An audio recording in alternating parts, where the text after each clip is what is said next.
Hello everyone दोस्तों, आज की वीडियो में हम बात करने वाले हैं बिलिंग इंजीनियरिंग के बारे में। बहुत सारे स्टूडेंट्स को डाउट है इसका शुरुआती वीडियो कैसे होता है, इसमें क्या चीज़ों का ध्यान रखा जाता है, कौन से टाइप के बिल होते हैं, उन अलग अलग टाइप के बिलों में कौन सी बातों का ध्यान रखा जाता है, आइटम रेट बिल क्या होता है, या अगर हम बात करें दोस्तों लमसम बिल क्या होता है, अगर हम बात करें दोस्तों बिल फॉर्म किसे कहते हैं, एब्स्ट्रैक्ट बिल क्या होता है, और न जाने कितने सारे डाउट्स स्टूडेंट्स के दिमाग में रहते थे।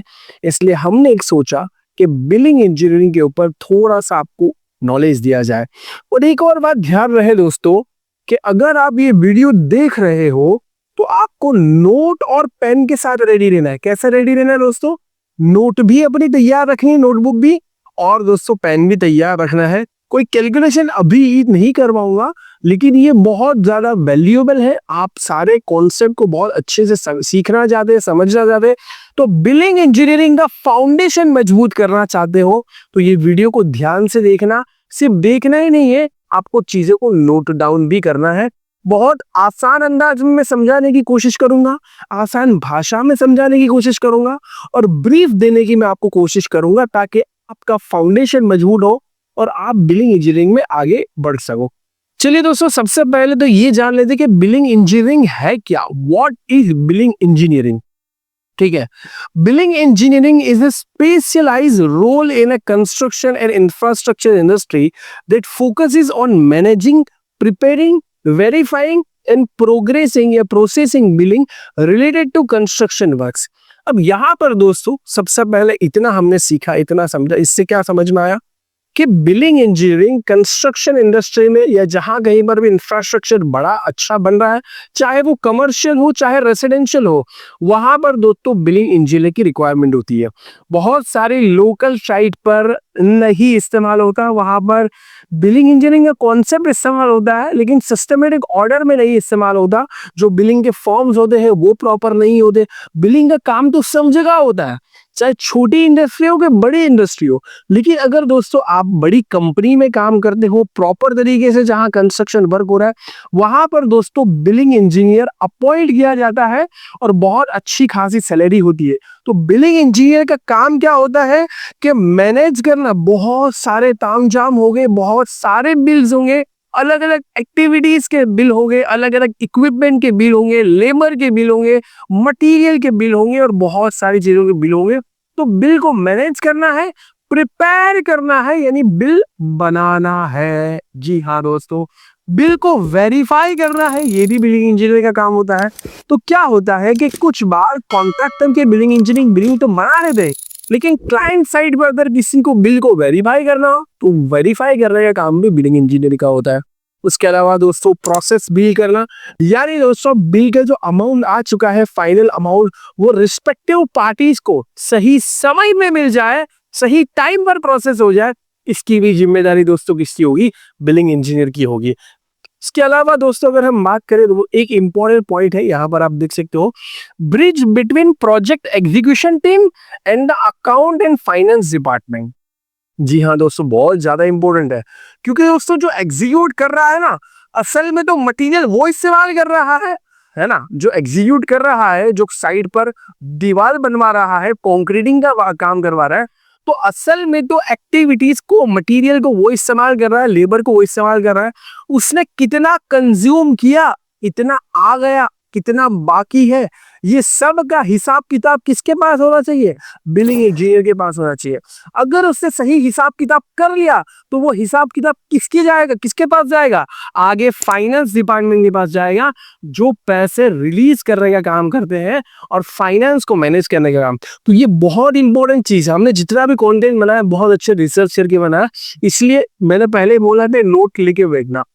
तो यहाँ पर दोस्तों बिलिंग इंजीनियरिंग एक बहुत आसान भाषा में समझने के लिए और समझाने के लिए मैंने आपको क्या बताया, it is a bridge between execution team. Execution team में इंजीनियर्स हो गए, डिजाइनर्स हो गए, कॉन्ट्रैक्टर, बहुत सारे लोग हो गए, वर्सेस इसके बीच में दूसरा एक डिपार्टमेंट है फाइनेंस डिपार्टमेंट, जो आपके फंड्स को, अकाउंट्स को मैनेज करते हैं। इन दोनों के बीच में बिलिंग इंजीनियर का बहुत बड़ा योगदान है। Ensuring that the work done on site is accurately measured. अगर एक्यूरेटली मेजर्ड नहीं होगा तो फिर एक्यूरेटली आपका बिल भी नहीं बनेगा। Recorded and billed to the client और सब कॉन्ट्रैक्टर्स। सही टाइम पे बिल देना जरूरी होता है, जरूरी होता है। कंस्ट्रक्शन का फंडामेंटल समझ लो, कंस्ट्रक्शन का रूल समझ लो। टाइम पर पैसे नहीं देते हो, एक दो बार चल जाएगा, कोई जेन्युइन रीजन होगा तो चल जाएगा, अदरवाइज ये आपके काम को हमेशा के लिए खराब कर सकता है, आपकी रेपुटेशन को हमेशा के लिए खराब कर सकता है। इसलिए बिलिंग इंजीनियर एक बहुत इंपॉर्टेंट एंड सेंसिटिव रोल है। ध्यान रखना होता है, जिम्मेदारी से काम करना होता है, चाहे वो रिकॉर्ड रखने का हो, मैनेज करने का हो, बिल बनाने का हो या बिल प्रोसेस करना हो। किसी को ज्यादा पैसा ना चला जाए और किसी को कम भी नहीं जाना चाहिए। जितना उसका हक का है उसको सही समय पर, सही टाइम पर मिल जाना चाहिए। ये बिलिंग इंजीनियर की जवाबदारी है, जिम्मेदारी है। बिलिंग इंजीनियर का जैसा कि हमने देखा कि वेरीफाई करना है, मैनेज करना है, प्रिपेयर करना है, मेजर करना है, रिकॉर्ड करना है, क्लाइंट को बिल देना है, प्रोसेस करना है, एग्जीक्यूशन टीम और अकाउंट डिपार्टमेंट के बीच में ब्रिज की तरह काम करना है। लेकिन दोस्तों इंपॉर्टेंट रिस्पॉन्सिबिलिटीज को अगर अलग से देखा जाए तो कौन सी जिम्मेदारियां निभानी होती है, वैसे तो मैंने ब्रीफली आपको बता ही दिया। तो सबसे पहली जिम्मेदारी क्वांटिटी मेजरमेंट एंड वेरिफिकेशन। आसान भाषा में आपको क्वांटिटी कैलकुलेशन आना चाहिए। बिलिंग इंजीनियर आपको बन रहे हो, सीखना चाहते हो, बिलिंग में इंडस्ट्री में आगे बढ़ना चाहते हो, तो क्या इंपॉर्टेंट है? Quantity measurement. और आपको पता होगा कि भारत देश में क्वांटिटी कैलकुलेशन के ऊपर मेरे से ज्यादा किसी के वीडियोस नहीं है। मैं जेन्युइनली बता रहा हूँ, पूरे भारत देश में कंस्ट्रक्शन वर्क में और सिस्टमेटिक ऑर्डर में, ऐसा रैंडम नहीं, सिस्टमेटिक ऑर्डर की कि मैं 3 साल से दोस्तों वीडियो बना रहा हूँ क्वांटिटी कैलकुलेशन और क्वांटिटी सर्विंग। तो हमारा सबसे इंपॉर्टेंट कोर है ना। हमारे क्वांटिटी सर्विंग के कोर्स भी हैं, वो सोशल मीडिया पे भी मैंने बहुत सारे शॉर्ट वीडियोस भी बनाए, लॉन्ग वीडियोस भी बनाए।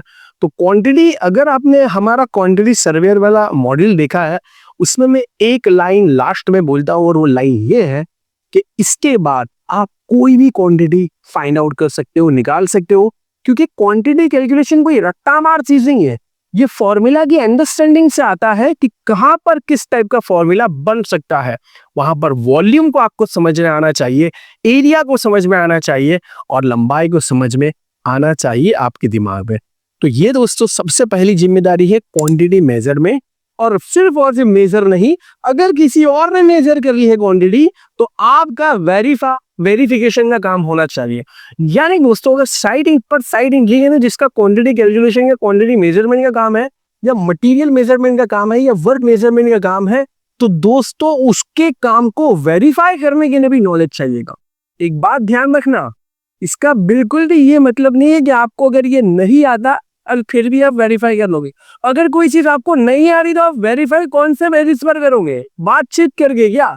नहीं दोस्तों, आपको प्रॉपर पता होना चाहिए कि उसने जो सीमेंट का कैलकुलेशन किया है, उसने जो ईंटों का कैलकुलेशन किया है, उसने जो कंक्रीट का कैलकुलेशन किया है, उसने जो रेनफोर्समेंट का कैलकुलेशन किया है, वो सही है या नहीं है। इसलिए सही है या नहीं है ये डिसाइड करने के लिए आपको भी चीजें आनी चाहिए।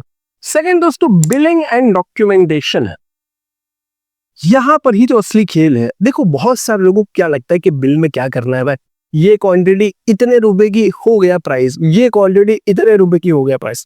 ऐसा नहीं होता। आगे आप थोड़ा देखोगे तो आपको खुद आइडिया आएगा कि यार ये तो बहुत जबरदस्त चीज है, बहुत मजेदार चीज है, दिमाग लगाने वाली चीज है। मतलब अगर कोई ये सोच रहा है कि भाई मेरा नहीं दिमाग चलता मैथमेटिक्स वगैरह में और हिसाब किताब में, तो दोस्तों आपका फिर बिलिंग इंजीनियरिंग में काम नहीं है। क्योंकि बिलिंग इंजीनियरिंग में चौकन्ना रहना, दिमाग खुला होना, मैथमेटिक्स का आना, ये सब बहुत ज्यादा जरूरी है।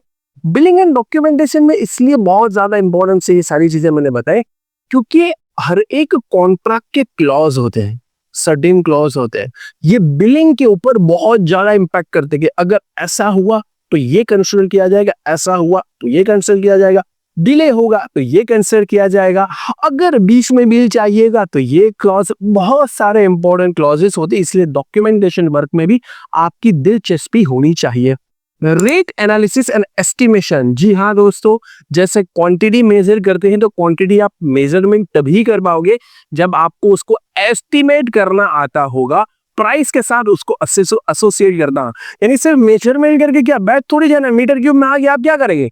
अब भाई मीटर क्यूब में आपका आंसर आ चुका है, फॉर एग्जाम्पल कंक्रीट की बात करें तो 1 मीटर क्यूब के कितना भाव है, कितना प्राइस है, ऐसे जो भी मेजर्ड क्वांटिटी है उसको उसको पैसे से, रेट से एनालाइज करना कि हाँ उसका उतना भाव बनता है कि नहीं बनता, प्राइस के साथ एनालिसिस करना, ये आपका रेट एनालिसिस एंड एस्टिमेशन हो जाएगा।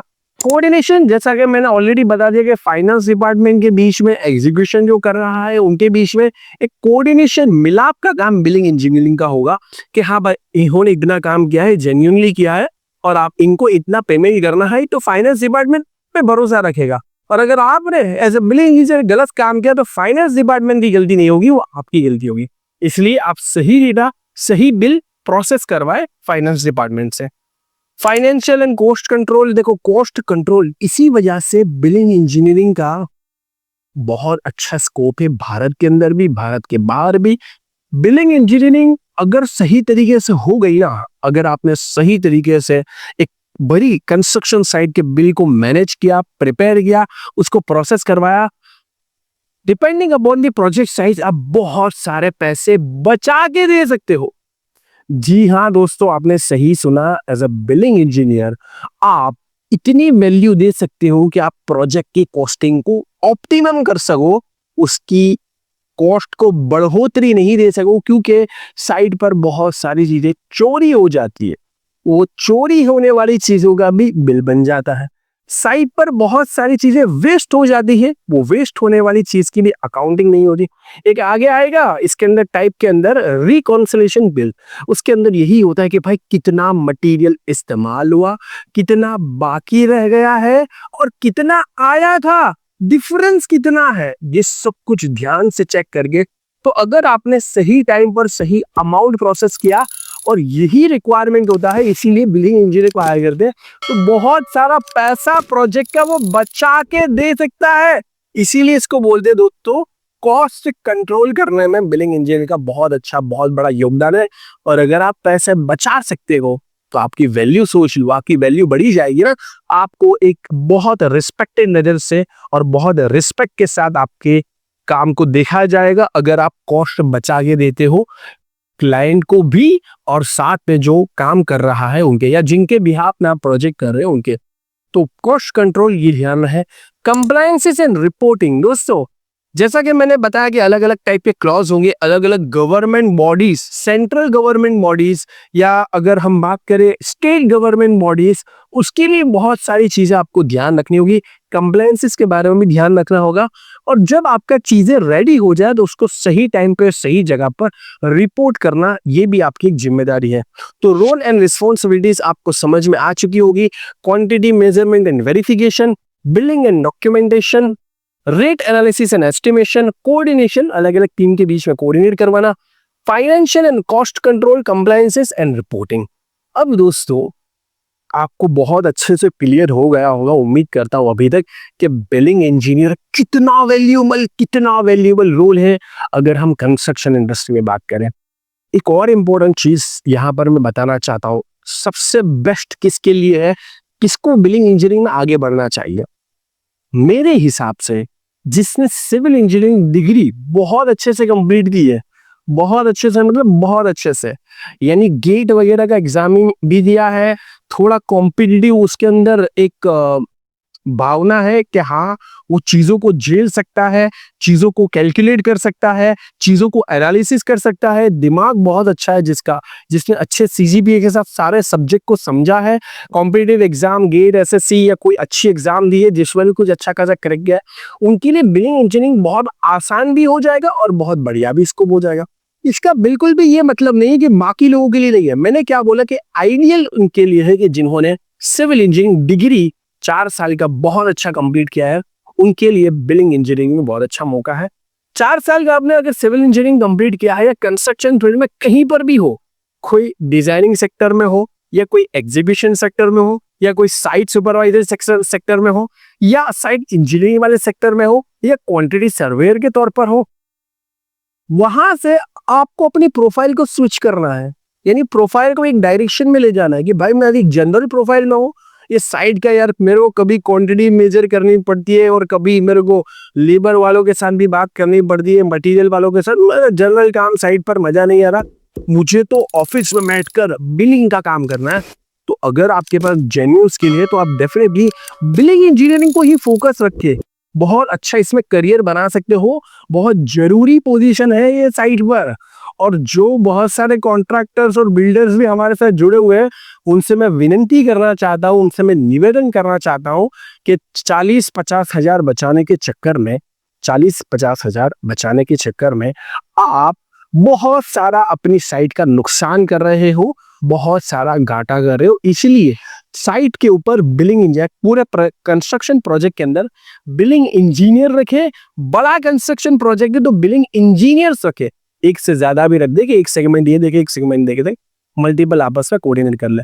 तो कहने का मतलब ये कि मैंने आपको बता दिया कि अगर आपने सिविल इंजीनियरिंग कंप्लीट किया तो आपके लिए सबसे बेस्ट चीज है शांति से। और इसके अलावा इसका बिल्कुल भी ये मतलब नहीं ये बाकी लोग नहीं कर सकते, बाकी लोग भी अलग अलग प्रोफाइल में है, तो अलग अलग प्रोफाइल से बिलिंग इंजीनियरिंग वाली प्रोफाइल पे फोकस करके सीख कर आ सकते हो।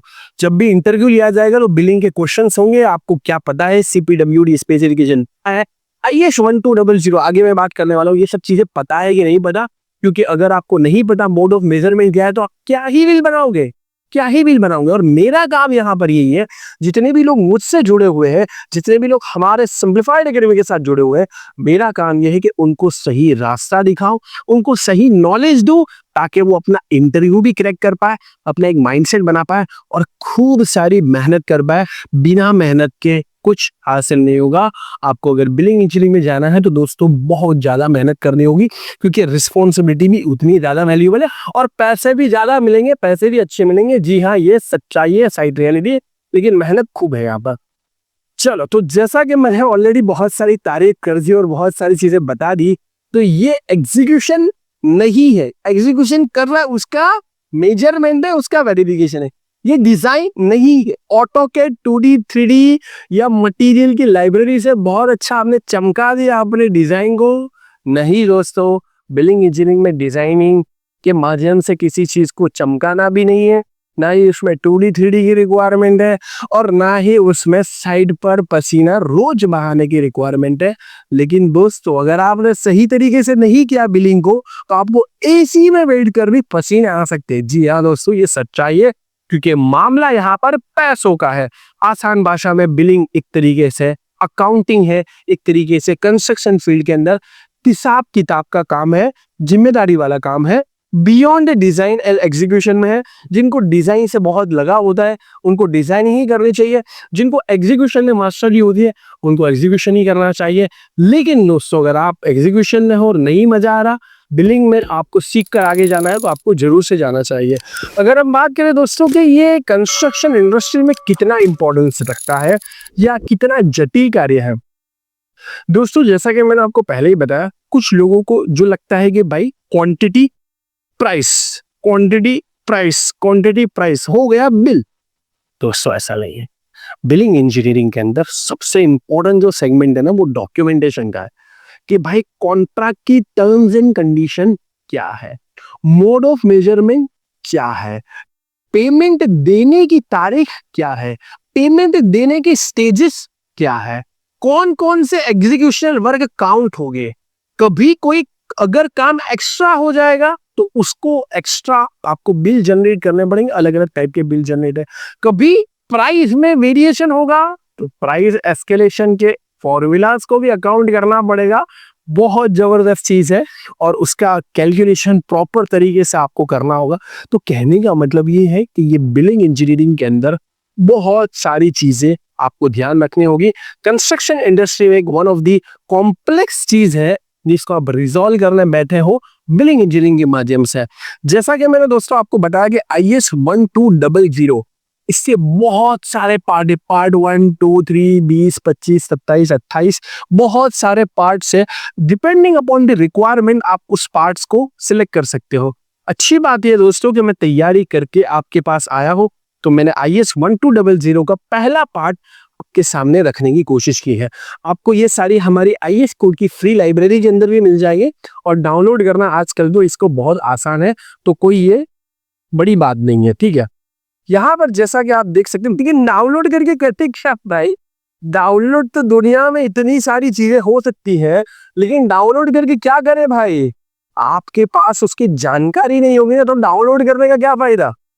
आपके पास अगर वो चीज की जेन्युइन जानकारी है, उसकी समझ है, वही मैं आपको देने बैठा हूं, तो आपको डाउनलोड करने के बाद उसका फायदा कैसे उठाए वो भी पता चलेगा। तो यहाँ पर दोस्तों आप देख सकते हो methods of measurement of building and civil engineering work, ये है आईएएस 1200। इसके अंदर दोस्तों पार्ट 1 के अंदर किसकी बात हो रही है? अर्थ वर्क की बात हो रही है। ऐसा पार्ट 2 भी है, पार्ट 3 भी है, पार्ट 4 भी है, अलग अलग काम के अलग अलग है। सब क्या करते हैं? मेथड्स ऑफ मेजरमेंट बताते हैं कि कौन से यूनिट्स में क्या क्या कैलकुलेशन होगा इसके अंदर। इसीलिए मैंने एक आईएएस कोड यहाँ पर आपके सामने रखा ताकि आपको थोड़ा अच्छे से समझा पाऊं। जैसा कि मैं समझा दूं, देखो क्या लिखा हुआ है, बुकिंग डायमेंशन। अभी क्योंकि पहला पार्ट है सिर्फ अर्थवर्क के बारे में, तो क्या लिखा है? In booking dimension the order shall be consistent and generally in the sequence of length, breadth and width and height और डेप्थ ऑफ थिकनेस। तो सबसे पहले लंबाई आ जाएगी, उसके बाद चौड़ाई, ब्रेथ बोल दो या विड्थ बोल दो, और तीसरे नंबर में हाइट बोल दो, डेप्थ बोल दो या थिकनेस बोल दो। कितनी क्लियरिटी के साथ लिखा हुआ है। कहीं जगह ये जो वर्टिकल डायमेंशन होता है इसको हाइट के तौर पर लिया जाता है, जैसे कि कॉलम की हाइट। कई जगह इसको डेप्थ के तौर पर लिया जाता है, जैसे कि अर्थवर्क की डेप्थ है। कई जगह ये वर्टिकल डायमेंशन थिकनेस, मोटाई के मामले में होता है। दोस्तों इस तरीके से कितना की ये booking dimension measurement, each dimension shall be measured to the nearest 0.01 metre. Area shall be work out to the nearest, यानी अप्रोक्सीमेटली इसके आसपास का मेजरमेंट होना चाहिए। इतना अगर प्लस माइनस डिफरेंस है तो चलता है। एरिया में 0.01 मीटर स्क्वायर जितना, वॉल्यूम में 0.01 मीटर क्यूब जितना, और लंबाई में 0.01 मीटर जितना। दोस्तों ऐसी बहुत सारी वैल्यूएबल, ये तो अर्थवर्क का है। देखो बिल ऑफ क्वांटिटीज एंड क्या क्या इसमें होनी चाहिए, बहुत अच्छी अच्छी चीजें हैं। अगर आप बिलिंग इंजीनियरिंग का काम कर रहे हो तो एक अच्छा सा अपना कंप्यूटर वगैरह जो भी है उसमें एक सेक्शन बनाओ, एक फोल्डर बनाओ, आईएएस 1200 पार्ट वाइज सब डाउनलोड कर लीजिए, उसको नेम भी प्रॉपर तरीके से दे दीजिए, ताकि जो काम आप कर रहे हो, कभी कंक्रीटिंग का काम करोगे, कभी सीमेंट का काम करोगे, कभी अर्थवर्क का काम करोगे, उसका आईएएस कोड रिफर करो, फिर बिल बनाओ। देखो मजा आएगा कि नहीं आएगा, पढ़ना आना चाहिए। इसीलिए मैंने बोला कि बहुत सारे लोग कंस्ट्रक्शन फील्ड में ऐसे ही आ गए हैं जिनको पढ़ाई लिखाई नहीं आती, विच इज वेरी सैड। मैं कोशिश करता हूँ कि आसान से आसान भाषा में उनको समझाऊं, लेकिन दोस्तों अगर आपको थोड़ा बहुत भी, अब मेरे बहुत सारे ऐसे लोग हैं स्टूडेंट लोग बोलते हैं कि सर ये हिंदी में मिलेगा क्या? आईएएस कोड हिंदी में मिलेगा? भाई कहाँ से, मैं हिंदी बनाऊं तो होए, ठीक है। तो ये अब इतना तो बेसिक लेवल का इंग्लिश तो पढ़ना आना चाहिए, है ना। तो अगर आपको ये इतना आता है तो आप बहुत अच्छे से सेल्फ एनालिसिस कर सकते हो। जैसा कि मैंने बोला कि कंप्यूटर के अंदर फोल्डर बनाओ, जो भी काम कर रहे हैं उसके related IAS 1200 methods of measurement को जान लो, उसके बाद बिल बनाओ तो अच्छा काम होगा। तो मेरा काम था कि आपको डायरेक्शन दिखाना, मैंने आपको एक डायरेक्शन दिखा दिए, ये तो थोड़े से क्लॉज भी पढ़ के बता दिए कि कितना वैल्यूएबल है। अब दोस्तों हमारी बिलिंग की कहानी के ऊपर आगे बढ़ते हैं, क्योंकि आईएएस 1200 तो बिलिंग का एक पार्ट है, बिलिंग का एक मात्र हिस्सा है, और भी बहुत कुछ है दोस्तों यहाँ पर सीखने के लिए, सिखाने के लिए। जैसा कि मैंने तो बोला दोस्तों, कंस्ट्रक्शन इंडस्ट्री में बिलिंग बहुत ज्यादा वैल्यूएबल है। अब जब हम कंस्ट्रक्शन इंडस्ट्री की बात करते हैं तो सिर्फ और सिर्फ बिल्डिंग कंस्ट्रक्शन को मत कंसिडर करना। बिल्डिंग कंस्ट्रक्शन तो है ही कंस्ट्रक्शन की फील्ड का हिस्सा, साथ में दोस्तों अगर आप देख सकते हो railways, highways, dam construction, public work department, जो पब्लिक का छोटा मोटा या बड़ा भी काम करते हैं, वो सब कुछ दोस्तों इंक्लूडेड है कंस्ट्रक्शन फील्ड के अंदर। और वो सभी फील्ड में बिलिंग का काम होता है। कोई भी फील्ड, सिविल इंजीनियरिंग और कंस्ट्रक्शन फील्ड में बिलिंग से बाकार नहीं। यानी कोई बिल्कुल भी ये ना सोचे कि सिर्फ बिल्डिंग कंस्ट्रक्शन में इंपॉर्टेंस है। बिल्डिंग कंस्ट्रक्शन में तो इंपॉर्टेंस है ही, लेकिन दोस्तों गवर्नमेंट के जो काम होते हैं, हाईवेज, रोडवेज एंड जितने भी रेलवे से काम होते हैं, उन सभी में दोस्तों स्पेशल टाइप की बिलिंग प्रॉपर तरीके से सीखनी चाहिए आपको। अगर अगला बात करें दोस्तों, जैसा कि ऑलरेडी इंपॉर्टेंस तो बता ही दिया है मैंने, एक्यूरेट कितना होना चाहिए बिलिंग, और इनएक्यूरेट होगा तो क्या होगा खमियाजा। इसके बाद यही है, ठीक है। अगर आपने इनएक्यूरेट कर दिया, मान लेते हैं कि आपने इनएक्यूरेट बिलिंग कर दिया। देखो, एक तो होती है human error which is completely fine, कभी कभी इंसान से गलतियां हो जाती है विच इज कम्प्लीटली फाइन। उसके लिए वेरिफिकेशन होते हैं, मैं बिल बताऊंगा आपको, उसमें खाली फुटर देख लेना कितने लोगों की सिग्नेचर चाहिए वो बिल को प्रोसेस करने के लिए। अगर आप जेन्युइन तरीके से बिलिंग कर रहे हो तो सिर्फ एक बंदे के वर्डिक्ट से प्रोसेस नहीं होगा, वो बंदे को 2 से 3 मर्तबा चेक करना होगा अलग अलग सोर्सेस से, और वो जो उससे चेक कर लिया है फिर उससे साइन की है, फिर उसके काम को एक अगला बंदा चेक करेगा। अब यहाँ पर हमारे यहाँ ऑर्गेनाइजेशन है, यहाँ पर भी दोस्तों जो हमारा पेमेंट प्रोसेसिंग होता है वो सिस्टम के अंदर भी मल्टीपल चेक्स है, ताकि किसी को कम पैसा भी ना जाए और किसी को ज्यादा पैसा भी ना जाए। क्योंकि देखो अल्टीमेटली कोई भी काम, खास करके कंस्ट्रक्शन जैसे बड़े काम जिसमें एग्जीक्यूशनल वर्क का बहुत इंटेंसिटी होती है, कोई भी काम पैसे के ऊपर निर्भर है। अगर आपने पैसे में ज्यादा दे दिए तो आपने अपने क्लाइंट का नुकसान करवा दिया, आपने कम दे दिए तो जिन्होंने काम किया है उनके साथ दोस्त सही नहीं हुआ, उनको कम पैसे मिले। इसलिए सिर्फ और सिर्फ पैसे ज्यादा कम का नहीं है, पूरा का पूरा जो मामला है वो ट्रांसपेरेंसी, ऑनेस्टी एंड रेपुटेशन का। अगर आपसे गलती से भी कोई चीज हो जाती है और वेरिफिकेशन प्रॉपर नहीं हुआ तो रेपुटेशन खराब होती है। आप जिनके बिहाफ में बिलिंग इंजीनियर बने हैं उनके साथ दोस्तों रेपुटेशन आपकी खराब हो सकती है, या वो कंपनीज की रेपुटेशन खराब हो सकती है। इसलिए दोस्तों कोशिश ये करनी है कि ज्यादा से ज्यादा सीखना है, ज्यादा से ज्यादा दोस्तों क्या करना है, सीखना है, प्रॉपर लर्निंग करनी है। और इसीलिए दोस्तों ये मैंने मॉड्यूल, ये सेक्शन आप ही लोगों के लिए बनाया है, ताकि एक अच्छे अंदाज में चीजों को गंभीरता से, चीजों को संजीदगी से, चीजों की वैल्यू समझ के कौन सी चीजों का ध्यान रखना है, ये सब चीज सीख कर आप जाओ जब काम करने तो आप अपने अंदर कॉन्फिडेंस महसूस कर पाओ। ठीक है, तो चलिए दोस्तों अब स्टार्ट करते हैं कौन से अलग अलग टाइप के बिल होते हैं। अच्छा काम करना है, जहां कहीं पर भी काम करो अच्छा काम करो, वैल्यूएबल काम करो, ऑनेस्टी के साथ काम करो, ट्रांसपेरेंसी के साथ काम करो। पहला है दोस्तों प्रोग्रेसिव बिलिंग, दूसरा है एडवांस बिलिंग, तीसरा है रिकंसिलिएशन बिलिंग और चौथा है एस्केलेशन बिलिंग। ये बिलिंग को आपने समझ लिया तो बिलिंग इंजीनियरिंग हो गया आपका। लेकिन ये सभी के अंदर पेचीदगी है, इस सभी के अंदर बहुत सारे सब डिविजन है, बहुत सारी चीजें जाननी है। वन बाय वन करके हम थोड़ी समझने की कोशिश करते हैं। Progressive billing is a method where a contractor और vendor invoices the client incrementally over the course of a project based on the amount of work completed or the cost incurred up to the billing date। जैसा कि नाम के अंदर ही है भाई, पहले पैसे नहीं होंगे, काम करते जाइए पैसे लेते जाइए, काम करते जाइए बिल बनता जाएगा, पैसे मिलते जाएंगे। प्रोग्रेसिव मिनट है ना, जितना काम हुआ चेक कर लिया, काम हो चुका है, अब बिलिंग कर दीजिए, फिर पैसे आ गए, फिर से काम हुआ। ये बहुत आसान भाषा में मैंने आपको समझा दिया, इंग्लिश का अनुवाद ही तो किया है मैंने, और क्या किया है, बहुत आसान कि भाई जैसे जैसे काम आगे प्रोग्रेस होता जाएगा, है ना, जैसे जैसे काम आगे प्रोग्रेस होता जाएगा वैसे वैसे बिलिंग बनना है। तो ऐसे टाइप के बिलिंग को क्या बोलेंगे, प्रोग्रेसिव बिलिंग बोलेंगे। छोटा सा फॉर्मूला भी आप यहाँ पर देख सकते हो, उसमें कौन से इंपॉर्टेंट पैरामीटर्स को ध्यान में रखा जाएगा। नेट पेएबल अमाउंट कितना होगा अगर प्रोग्रेसिव बिलिंग में, gross value of work then, जितना काम के करंट, देखो यहाँ पर लिखा करंट, क्यों, क्योंकि जितना काम हुआ है उतने पैसे देना है, फिर काम होगा फिर पैसे, यही तो है प्रोग्रेस के साथ साथ बिल देना, प्रोग्रेसिव बिल। तो दोस्तों जितना अभी तक का काम हुआ है वो तो हम अमाउंट पे ही करेंगे, लेकिन अगर पहले से कुछ अमाउंट दे दिया है तो उसको माइनस करना है, उसको डिडक्ट करना है। कोई ऑलरेडी सिक्योरिटी के तौर पर अमाउंट रखा था वो भी डिडक्ट होगा, क्योंकि अभी तक के सारी चीजों को क्लियर कर रहे हैं, है ना। तो ये रेटेज का मतलब क्या होता है दोस्तों, यहाँ पर दोस्तों सिक्योरिटी के लिए कोई अमाउंट पहले से आपसे लिया गया था तो दोस्तों उसको भी माइनस करना होगा, माइनस अदर डिडक्शंस, और भी कोई डिडक्शंस हो जो पहले के हो। लेकिन कहने का मतलब ये है कि जो भी काम होगा ना पेमेंट उसी का होगा, वर्क डन करंट, अभी तक का जितना काम हुआ है उतना ही उसी का पेमेंट होगा, फिर उसका पेमेंट होगा, फिर अगला काम होगा, फिर और पेमेंट होगा, और इस तरीके से जैसे जैसे वर्क प्रोग्रेस होता जाएगा वैसे वैसे बिल बनते जाएंगे। तो इस टाइप के बिलिंग को बोलते हैं दोस्तों प्रोग्रेसिव बिलिंग।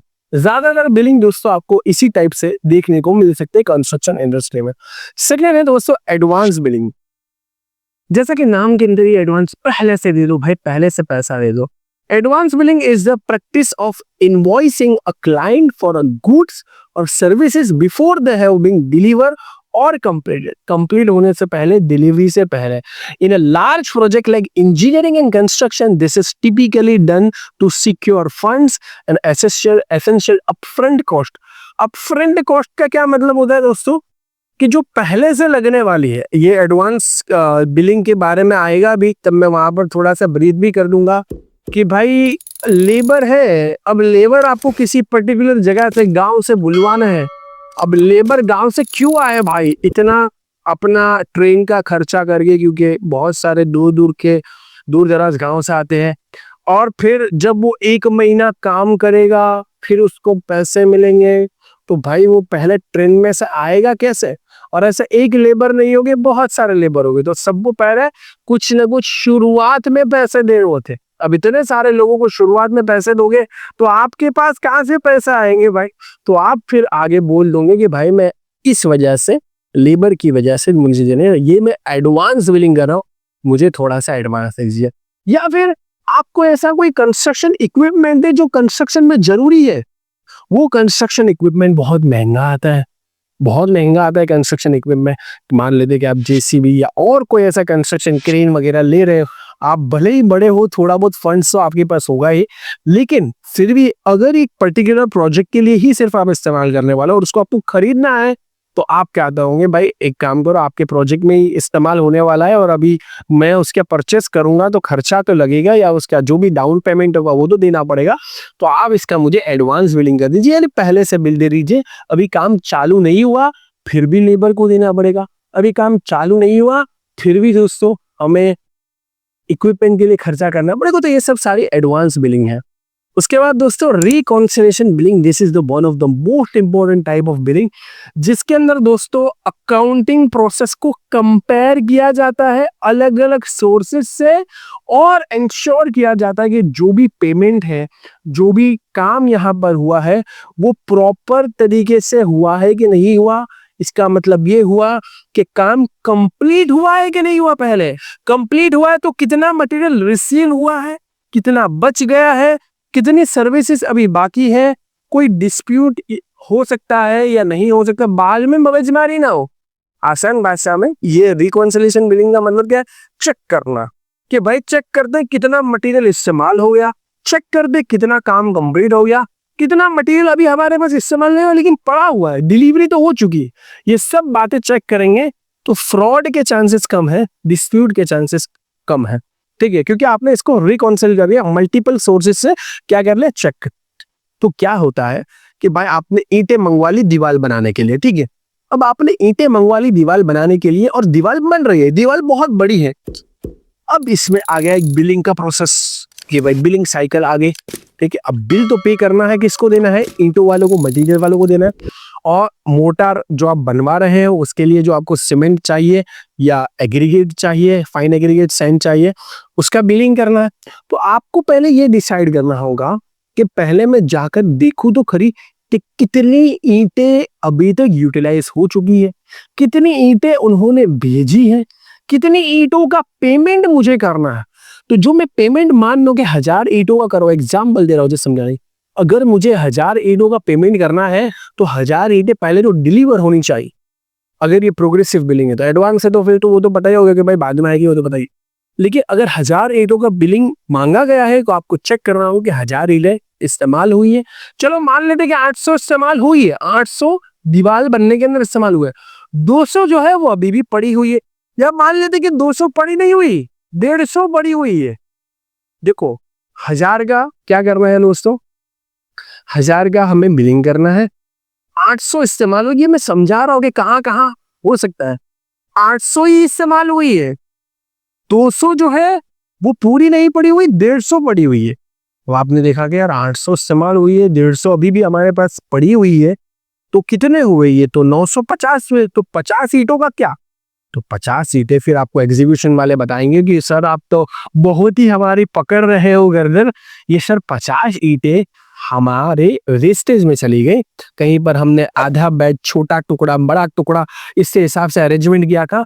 तो कहने का मतलब है कि भले ही आपको पता चल गया तो आप वहां पर वेस्टेज का कॉलम के कितना डिफरेंस आ रहा है और ये कहाँ गया, कितना वेस्टेज हो, क्योंकि यहाँ से बिलिंग प्रक्रिया से ही आपका वेस्टेज कंट्रोल होगा, क्योंकि असली पैसे तो यहाँ पर दे रहे हैं ना। तो जो वेस्टेज कैलकुलेशन परसेंटेज, मैंने पहले भी बहुत अच्छे लेक्चर्स ले चुका हूं इसके ऊपर कि कहां पर कितना परमिसिबल वेस्टेज होना चाहिए। तो अगर आपका वेस्टेज बिलिंग के दौरान पता चलता है और वो परमिसिबल लिमिट है तो बिलिंग को प्रोसेस करो। अगर वो वेस्टेज परमिसिबल लिमिट में नहीं है तो बैकवर्ड आ जाओगे भाई, गड़बड़ है, ताकि डिस्प्यूट ना हो, बाद में मगजमारी ना हो, बाद में कोई आपको ये ना बोले कि भाई आपने बराबर चेक नहीं किया, आपने बिल तो दे दिया, आपने बिल तो दे दिया, लेकिन अभी इसमें इतना वेस्टेज है, इतना वेस्टेज है कि यहाँ पर चोरी का अंदेशा है। कई बार क्या हो जाती है, चीजें चोरियां हो जाती है, साइट पर मटेरियल की चोरियां हो जाती है, इक्विपमेंट की चोरी हो जाती है। तो फिर क्या कहते हैं जब पकड़े जाते थे, ये तो वेस्ट हो गया। अरे भाई वेस्टेज एक सर्टेन परसेंटेज में होते, 5, 10, 15 सर्टेन परसेंटेज में, लेकिन अगर सर्टेन परसेंटेज के बियॉन्ड निकल जाता है तो डेफिनेटली वहां पर चोरी हुई है। 50% वेस्टेज अगर आपको दिख रहा है, यानी आप 50% रिसीव किए हो और 50% आपका यूटिलाइज हुआ है, बाकी ना आपके गोदाम में पड़ा है ना कहीं दिख रहा है, और आप पेमेंट कर रहे हो 100% का। इसका मतलब दोस्तों जम के चोरी हुई है 50% जितने। ये सबको ध्यान रखा जाता है, इसीलिए मैंने बोला reconciliation billing is one of the most important billing.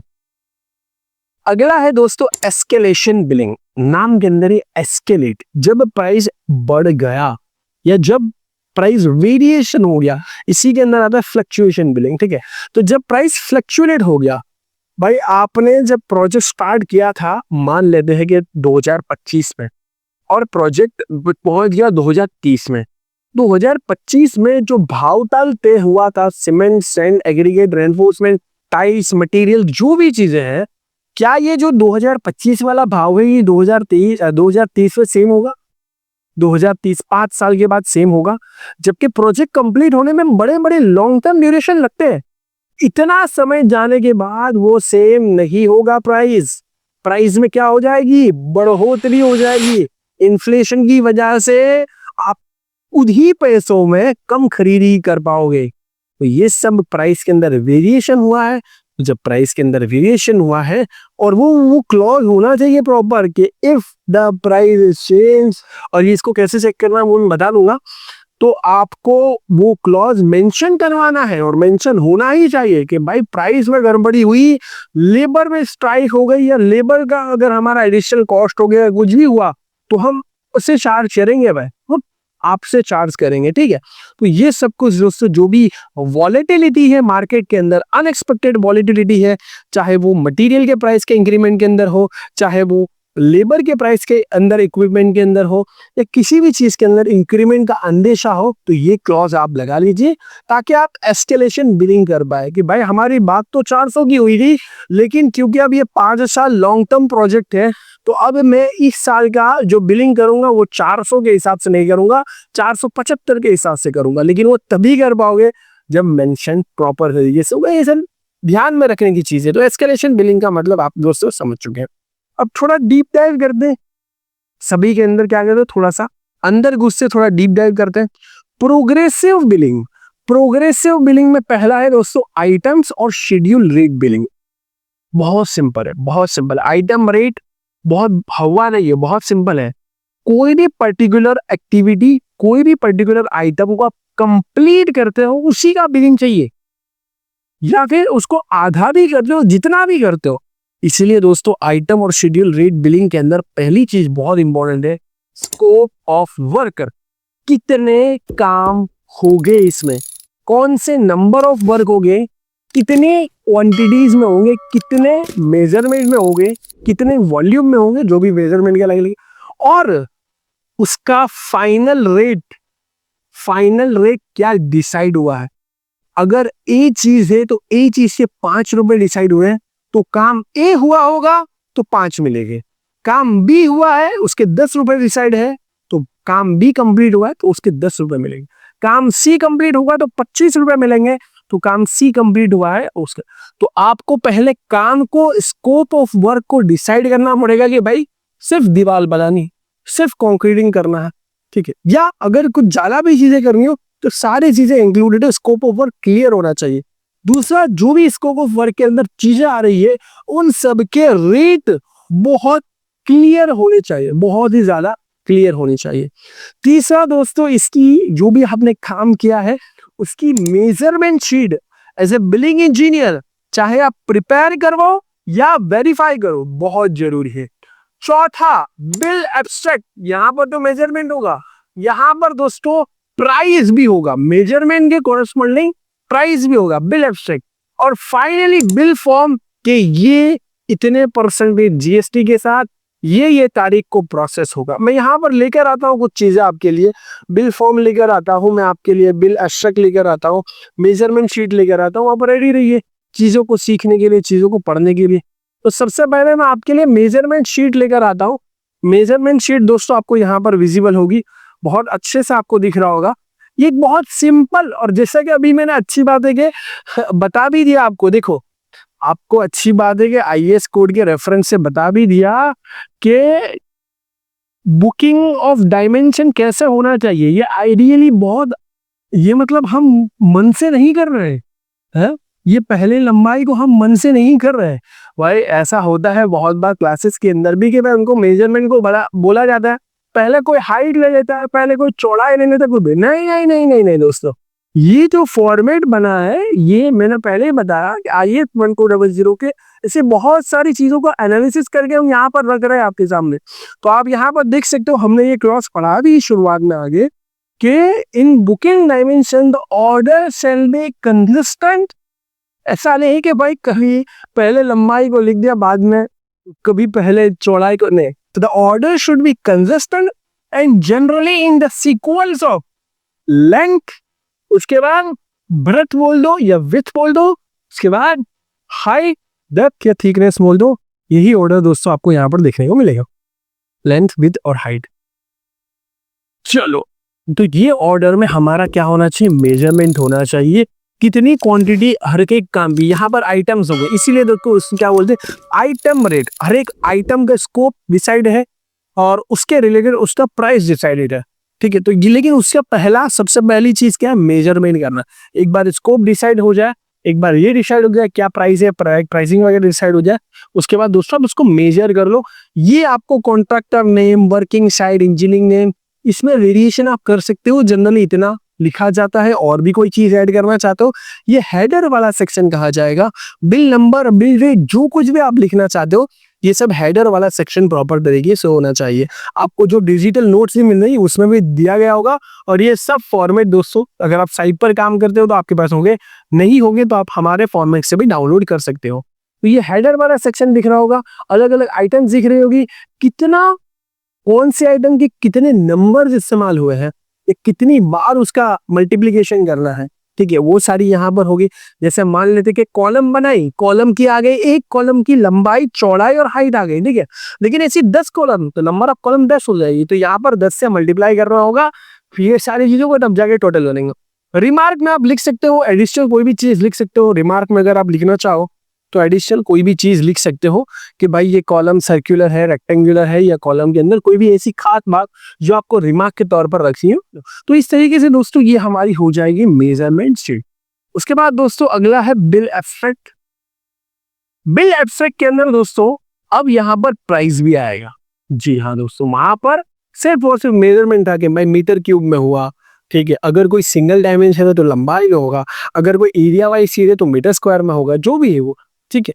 तो वो सब तो वहां पर मेजरमेंट हुआ, लेकिन वहां पर पैसों का जिक्र नहीं था, वहां पर रेट का जिक्र नहीं था। तो दोस्तों यहाँ पर फिर रेट का जिक्र होगा। ये आपका बिल एब्स्ट्रैक्ट है और इसमें टोटल अमाउंट अभी कितना हुआ, टोटल बिल की क्वांटिटी कितनी हुई, प्रीवियस अमाउंट कोई जमा कर रहा था, प्रीवियस अमाउंट दिया तो वो है, अगर कुछ माइनस करना होगा, और अभी अब कितना देना है प्रीवियस वाले को माइनस करके, ये सब कुछ प्रॉपर तरीके से जानकारी होगी।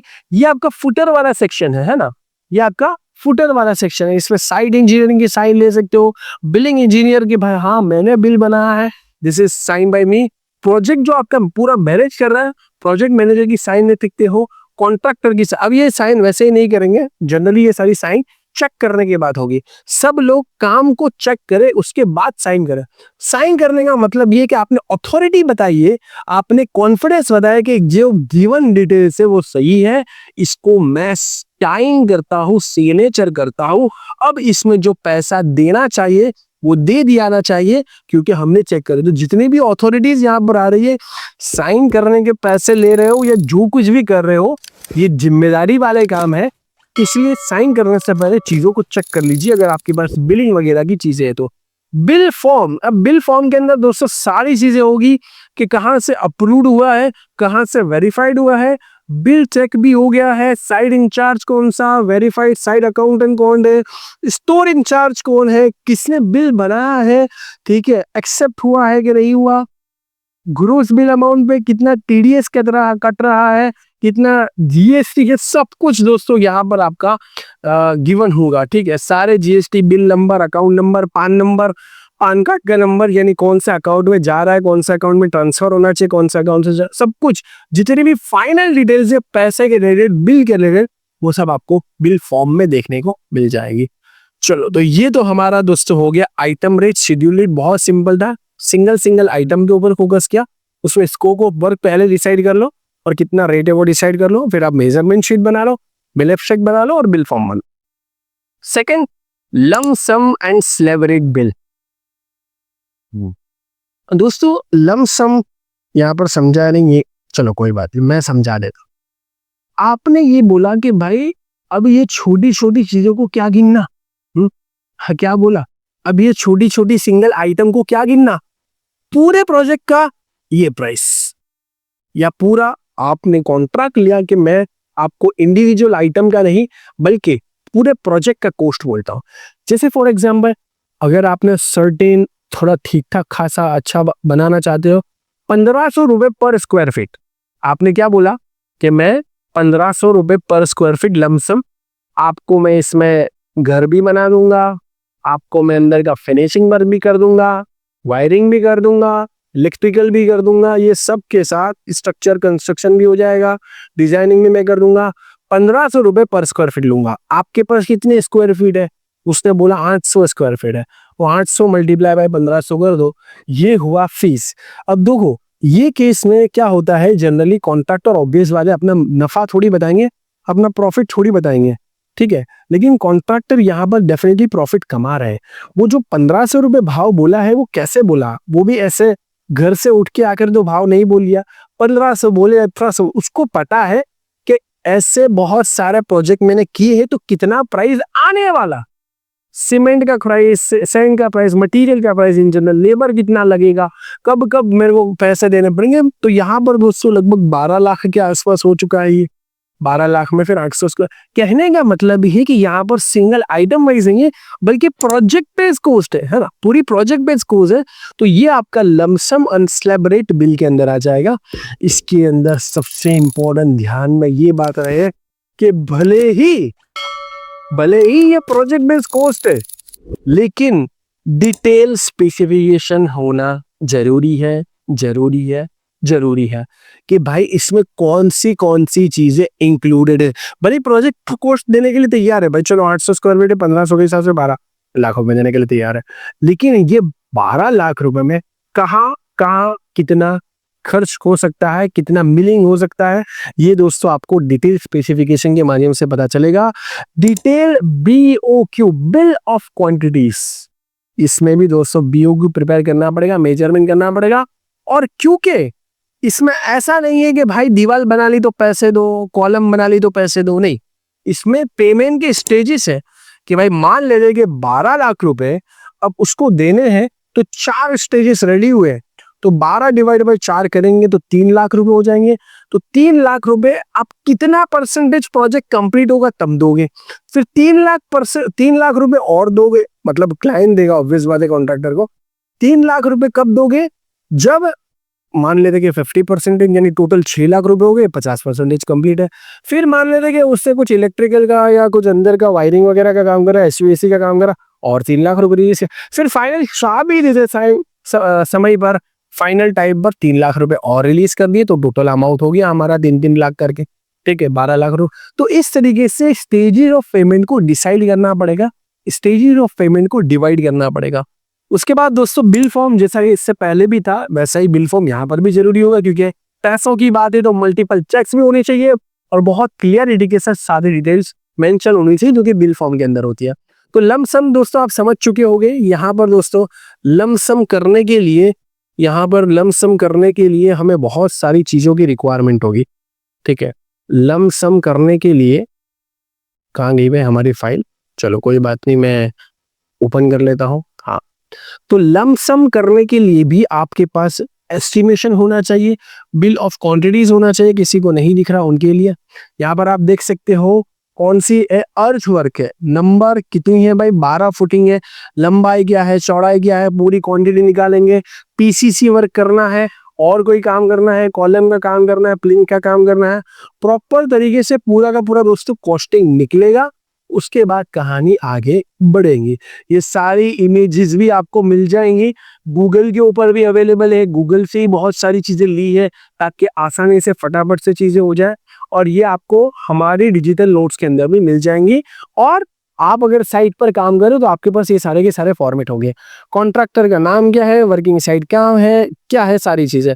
स्टेजेस ऑफ पेमेंट की अगर हम बात करें, जैसा कि मैंने कहा कि भाई कितना परसेंटेज कंप्लीट होने पर कितना अमाउंट रिलीज किया जाएगा और पर स्क्वायर फीट कितना अमाउंट है। तो मान लेते कि भाई आपने बात कर ली कि भाई मैंने पहले स्ट्रक्चर का काम होगा तो 3 लाख रुपए ले लेना, तो आप यहाँ पर उसको मेंशन कर सकते हो, पहले 3 लाख 3 लाख 3 लाख। तो ये सारे के सारे स्टेजेस मेंशन होने चाहिए।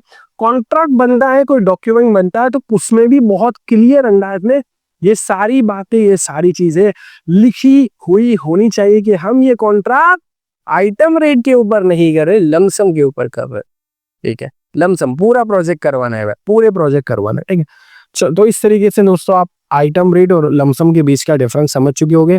ये फाइनली बिल फॉर्म आप देख सकते हो, जैसा कि हमने पहले देखा, सारी चीजें इसके अंदर मेंशन होगी और कौन कौन इसको अप्रूव कर रहा है, कौन कौन इसको वेरीफाई कर रहा है। अब दोस्तों अगला है हमारा, बस यही अभी प्रोग्रेसिव बिलिंग ही खत्म नहीं हो रहा है ना, मैंने पहले ही बोला था जटिल है, बहुत सारी चीजें आपको नोट डाउन करनी होगी। उम्मीद कर रहा हूँ कि इतनी सारी चीजें मैं सिखा रहा हूँ, ये सारी चीजें आप नोट डाउन भी कर रहे होगे। प्रोग्रेसिव बिलिंग में आइटम रेट और शेड्यूल रेट ये तो प्राइमरी है, बहुत बेसिक है, बहुत फंडामेंटल है। बीओक्यू यानी मेजरमेंट भी होगा, एस्टिमेशन भी होगा, रेट एनालिसिस भी होगा, प्राइस के साथ उसका कंपैरिजन भी होगा, बिल फॉर्म भी बनेगा, बिल एब्स्ट्रैक्ट भी बनेगा। ये सब कुछ कॉमन चीजें आप देख सकते हो। बस लमसम के अंदर ये है कि भाई पूरे के पूरे प्रोजेक्ट का है, आइटम रेट के अंदर इंडिविजुअल आइटम के हिसाब से आप काम करवा सकते हो। अब दोस्तों प्रोग्रेसिव बिलिंग के कुछ और भी प्रकार है, इसको 1 बाय 1 हम देखने वाले हैं। यहां पर दोस्तों प्रोग्रेसिव बिलिंग का फाउंडेशन मतलब ये आप समझ लीजिए कि पहले पेमेंट नहीं हो रहा, इसीलिए वो प्रोग्रेसिव बिलिंग के अंदर, यानी जैसे जैसे रिक्वायरमेंट होती जाती है, जैसे जैसे काम कंप्लीट होती जाता है, वैसे वैसे बिलिंग होगा। उसमें से दोस्तों पहला है प्रोविजनल बिल। ध्यान से देखना, समझना, बहुत सारे टाइप हैं, सबके अंदर कंफ्यूज मत होना, और कंफ्यूज नहीं होगे इसलिए आप चीजों को रट्टा मत मारना, चीजों को समझना। क्या होता है बहुत बार हम चीजों को रट्टा मारने की कोशिश करो, ये भी याद कर लूंगा, ये भी ऐसा मत कर। बिल्कुल यहाँ पर मैं आपको कहाँ कोई फॉर्मूला लिखा रहा हूँ, मैं कहाँ कोई फॉर्मूला याद कर, मैं आपको कब से समझा रहा हूँ, जो आपके समझ में आए, जो लेवल में समझ में आए लिख दीजिए, ठीक है। बाकी ये नोट्स तो आपको मिल ही जाने वाले। This is an interim payment request for a specific identifiable item or portion of work where the final quantity or rate hasn't been definitely measured or agreed upon. It allows the contractor to receive partial payment to maintain cash flow with the amount being adjusted and finalized in a subsequent running account or final bill. आसान भाषा, English में जिनको समझ में आया बहुत अच्छी बात है, जिनको नहीं समझ में आया उनके लिए समझा देता हूँ कि भाई ऐसा मान लो कि 800 स्क्वायर फीट का काम करवाना है। अब ऑब्वियस बात है सर्टेन कॉस्ट तो बनेगा, कुछ तो खर्चा होगा ना, काम करवा रहे, काम मलवा रहे। तो कॉन्ट्रैक्टर में क्या बोला, आप मुझे प्रोविजनल बिल दे दीजिए, ठीक है। यानी कि कॉन्ट्रैक्टर ने प्रोविजनल बिल जनरेट कर दीजिए और प्रोविजनल बिल का अमाउंट पे कर दीजिए। देखो मेजरमेंट होना, ये जो भी काम है वो चल रहा है, अब काम कर भी रहा हूं मैं और मुझे कैश फ्लो को भी मैनेज कर रहा हूं। ठीक है, तो कुछ तो काम कर रहा है, भले ही मेजर नहीं किया, यानी उससे भले ही कंपाउंड वॉल, बाउंड्री वॉल, अंदर पानी का सब कर लिया है, लेकिन अभी मेजर नहीं हुआ। तो उससे बोला कि यार ये सारे मैंने टास्क करवाए, अभी भले ही आपकी पेमेंट साइकिल अभी स्टार्ट नहीं हुई है, लेकिन अभी कैश फ्लो की दिक्कत है, तो आपको मैं प्रोविजनल बिल जनरेट करके देता हूँ, उसके हिसाब से पेमेंट कर दीजिए। जो आप पेमेंट करोगे 50,000, 1 लाख, उसको हम अगली पेमेंट साइकिल में डिडक्ट कर लेंगे, माइनस कर लेंगे, है ना। And being adjusted and finalise in a subsequent, अगला आने वाला जो बिल है उसमें एडजस्ट कर लेंगे भाई, कोई प्रॉब्लम की बात नहीं है। तो ये आएगा दोस्तों प्रोविजनल बिल के अंदर, यानी पहले से बिल जनरेट कर। यहाँ पर ये बात नहीं हुई है कि पहले से काम नहीं हो रहा, काम तो हो रहा है, काम को मेजर नहीं किया गया भाई, कि दीवार अभी मेजर नहीं की, लेकिन दीवार तो बनानी है, पूरा प्रोजेक्ट मुझे ही करना है, तो मैंने दीवार बनाई, बोरिंग का काम किया, जो भी काम किए, इसका मेरा थोड़ा खर्चा हो गया। और अगर बस पैसे की कमी है, पैसे की दिक्कत है, तो आपको प्रोविजनल मिल देता हूँ, पैसे दे दीजिए ताकि आगे अगला काम हो जाए। अगला काम हो गया, एक पर्टिकुलर स्टेज कंप्लीट हो गया, जैसा कि लमसम में देखा था, एक स्टेज कंप्लीट हो गया। अब स्टेज कंप्लीट होने के बाद मेजरमेंट हुआ और ये स्टेज के लिए 3 लाख रुपए, लेकिन आपने पहले 1 लाख रुपए दे दिए थे, प्रोविजनल बिल जनरेट किया था, तो अब आप मुझे 2 लाख का अमाउंट दे दीजिए। 3 लाख रुपए एक स्टेज के होने वाले थे और 1 लाख रुपए तो प्रोविजनल बिल के मैं पहले ले चुका हूं, तो अब 2 लाख रुपए का। तो ये होता है दोस्तों प्रोविजन। मैं आपको बिल्कुल भी रट्टा नहीं मनवा रहा हूँ, शांति से ध्यान से बैठ के याद करने की रिक्वायरमेंट नहीं, समझने की रिक्वायरमेंट कि हाँ भाई प्रोविजनल बिल, ठीक है, जो पहले से ही बताया जाता है, पहले से ही दिया जाता है। आप पूरे काम को मेजर करने से पहले और काम के दौरान ही कहीं पैसे की दिक्कत आ गई तो प्रोविजनल बिल जनरेट करके पैसे ले सकते हो। लेकिन ध्यान रखें कि ये दोस्तों ये सब लिखा होना चाहिए कि भाई हाँ कभी जरूरत पड़ेगी, क्योंकि क्या होता है कि अगर ऐसा नहीं होता ना, यानी सामने वाले ने देने से इनकार कर दिया और आपको कैश फ्लो की दिक्कत है, कैश फ्लो की कमी है, पैसों की दिक्कत है, तो फिर वहां पर डिस्प्यूट होता है, प्रोजेक्ट अधूरे रह जाते, बहुत प्रॉब्लम होता है, बहुत मगजमारी, आपको पता ही होगा कंसल्ट। लेकिन ये सारी चीजें दोस्तों कॉन्ट्रैक्ट में लिखी हुई है। अगला है दोस्तों जॉइंट मेजरमेंट बिल, ध्यान से पढ़ना। This bill is backed by a joint measurement, नाम के अंदर ये जॉइंट मतलब एक से ज्यादा लोग मिलकर इसको मेजर करेंगे, ठीक है। Sign by both the contractors and owners या consultant side representative, confirming the exact quantities of work executed. The agreement on quantities at this stage is binding and significantly speed up and the billing certification process. तो क्या होगा भाई कि contractor को भी bill बनाना है, client की side का भी कोई है, ठीक है, ओनर की साइड का भी कोई है, एक कंसल्टेंट की साइड का भी कोई है, तो वो भी बिल बनाए। तो क्या हुआ कि दोनों ने बोला कि भाई दोनों अलग अलग बिल क्यों बनाते हैं, हम साथ में मिलके बनाते हैं, है ना, साथ में जॉइंट मेजर। तो मैं मेजर, कोई एक पर्सन मेजरमेंट करता है, ये साथ में मेजर करो, पर्सन का मेजरमेंट हो गया और वेरिफिकेशन भी हो गया, तो बिल दो अलग अलग नहीं बने, जॉइंट मेजरमेंट है कि भाई मैंने भी मेजर किया है, यानी कॉन्ट्रैक्टर वाले बिलिंग वाले ने भी और ओनर वाले ने भी मेजर किया, दोनों ने मेजर कर लिया, दोनों का एग्रीमेंट हो गया, परफेक्ट परफेक्ट बिल। इससे क्या लिखा, काम फास्ट होगा, काम वो अलग बिल बनाएगा, वो अलग बिल बनाएगा, वो अलग कैलकुलेशन करेगा, वो अलग मेजरमेंट करेगा। जॉइंट मेजरमेंट साथ में, एक समय पर ही मेजरमेंट वेरिफिकेशन साथ में, जिससे काम फास्ट होगा। तो ऐसे टाइप के बिल को क्या बोलते हैं, जब जॉइंट करके बनाए, यानी दो अलग अलग डिफरेंट पार्टीज के लोग मिलकर जॉइंट बनाते हैं, बिल बनाते हैं, उसको जॉइंट मेजरमेंट बिल बोलते हैं। बोनस बिल, नाम के अंदर ही है बोनस, एक्स्ट्रा का बिल भाई, बहुत अच्छा काम कर लिया तो बोनस मिलेगा, वैसा ही यहां पर है। Bill, this payment is issued to the contractor as an incentive और reward for achieving a certain contractual milestone, most commonly completing the entire project ahead of the agreed upon the schedule date. आपने project को 6 महीने complete पहले कर दिया तो इसमें फायदा हुआ कि नहीं हुआ, क्योंकि कंस्ट्रक्शन के अंदर बहुत सारी फिक्स कॉस्ट होती है, बहुत सारी वेरिएबल कॉस्ट होती है, जो दिन दो पर निर्भर करते हैं। जितने ज्यादा दिन चलेगा उतना ज्यादा कंस्ट्रक्शन कॉस्ट बढ़ता रहेगा। और आपने एज ए कॉन्ट्रैक्टर चीजों को टाइम से पहले एग्जीक्यूट करके दिखाया, आपने अपने एग्जीक्यूशन स्किल दिखाया, आपने अपना बिलिंग स्किल दिखाया, आपने अपना पूरा का पूरा मैनेजमेंट स्किल दिखाया, तो आपने बहुत अच्छा प्रोजेक्ट, जितना रिक्वायरमेंट था सब कुछ, कोई चीज में कमी नहीं छोड़ी। ऐसा नहीं कि भाई फिनिशिंग मांगी है और बोल दिया कि भाई ऐसा होता है आजकल, तो यार ये बहुत होता है। ठीक है, बोलते 2 साल में देखेंगे, 2 साल में देंगे, और 2 साल के बाद फिर अब ले लो, अब इसमें ये सीढ़ी का काम चलता है, इसमें फिनिशिंग का काम चलता रहता है, पैसेज का काम बाकी होता है, पार्किंग का काम बाकी होता है, ब्लॉक का काम बाकी होता है। ऐसा मत करिए भाई, ठीक है। चलो खैर, वो तो अलग साइड है। मैं ये कहना चाह रहा था कि अगर बहुत अच्छा काम किया भाई, बहुत अच्छा काम किया, तो बोनस मिलेगा, और उसी के लिए बोनस बिल बनाया जाता है कि भाई मैं ये मतलब एक्स्ट्रा पैसे दे रहे हैं ना, इंसेंटिव रिमार्क देना है, तो क्यों दे रहे हैं, तो एक बिल तैयार कर दीजिए कि भाई बोनस बिल, ये इसमें हमने जल्दी काम कर लिया और ये इतना इतना अमाउंट ये खाते में जमा करा लीजिए। दोनों ने एग्री किया, तो ऐसा नहीं कि आपने अपनी तरफ से बोनस नहीं होगा भाई, ये तो आपको ओनर की तरफ से, क्लाइंट की तरफ से बोलेगा कि हाँ अच्छा किया, एक बोनस बिल जनरेट कर लीजिए, मैं आपको एडिशन पेमेंट कर देता हूँ, बहुत अच्छा काम लगा, ठीक है। अगला है दोस्तों insurance claim bill. This bill is an official request submitted to the projects insurance company to recover expenses for repairing, replacing property damage due to unforeseen event like आग जल गई, चोरियां हो गई, नेचुरल डिजास्टर हो गया, पानी आ गया, जो बारिश का बहुत चल रहा है, अर्थक्वेक आ गया।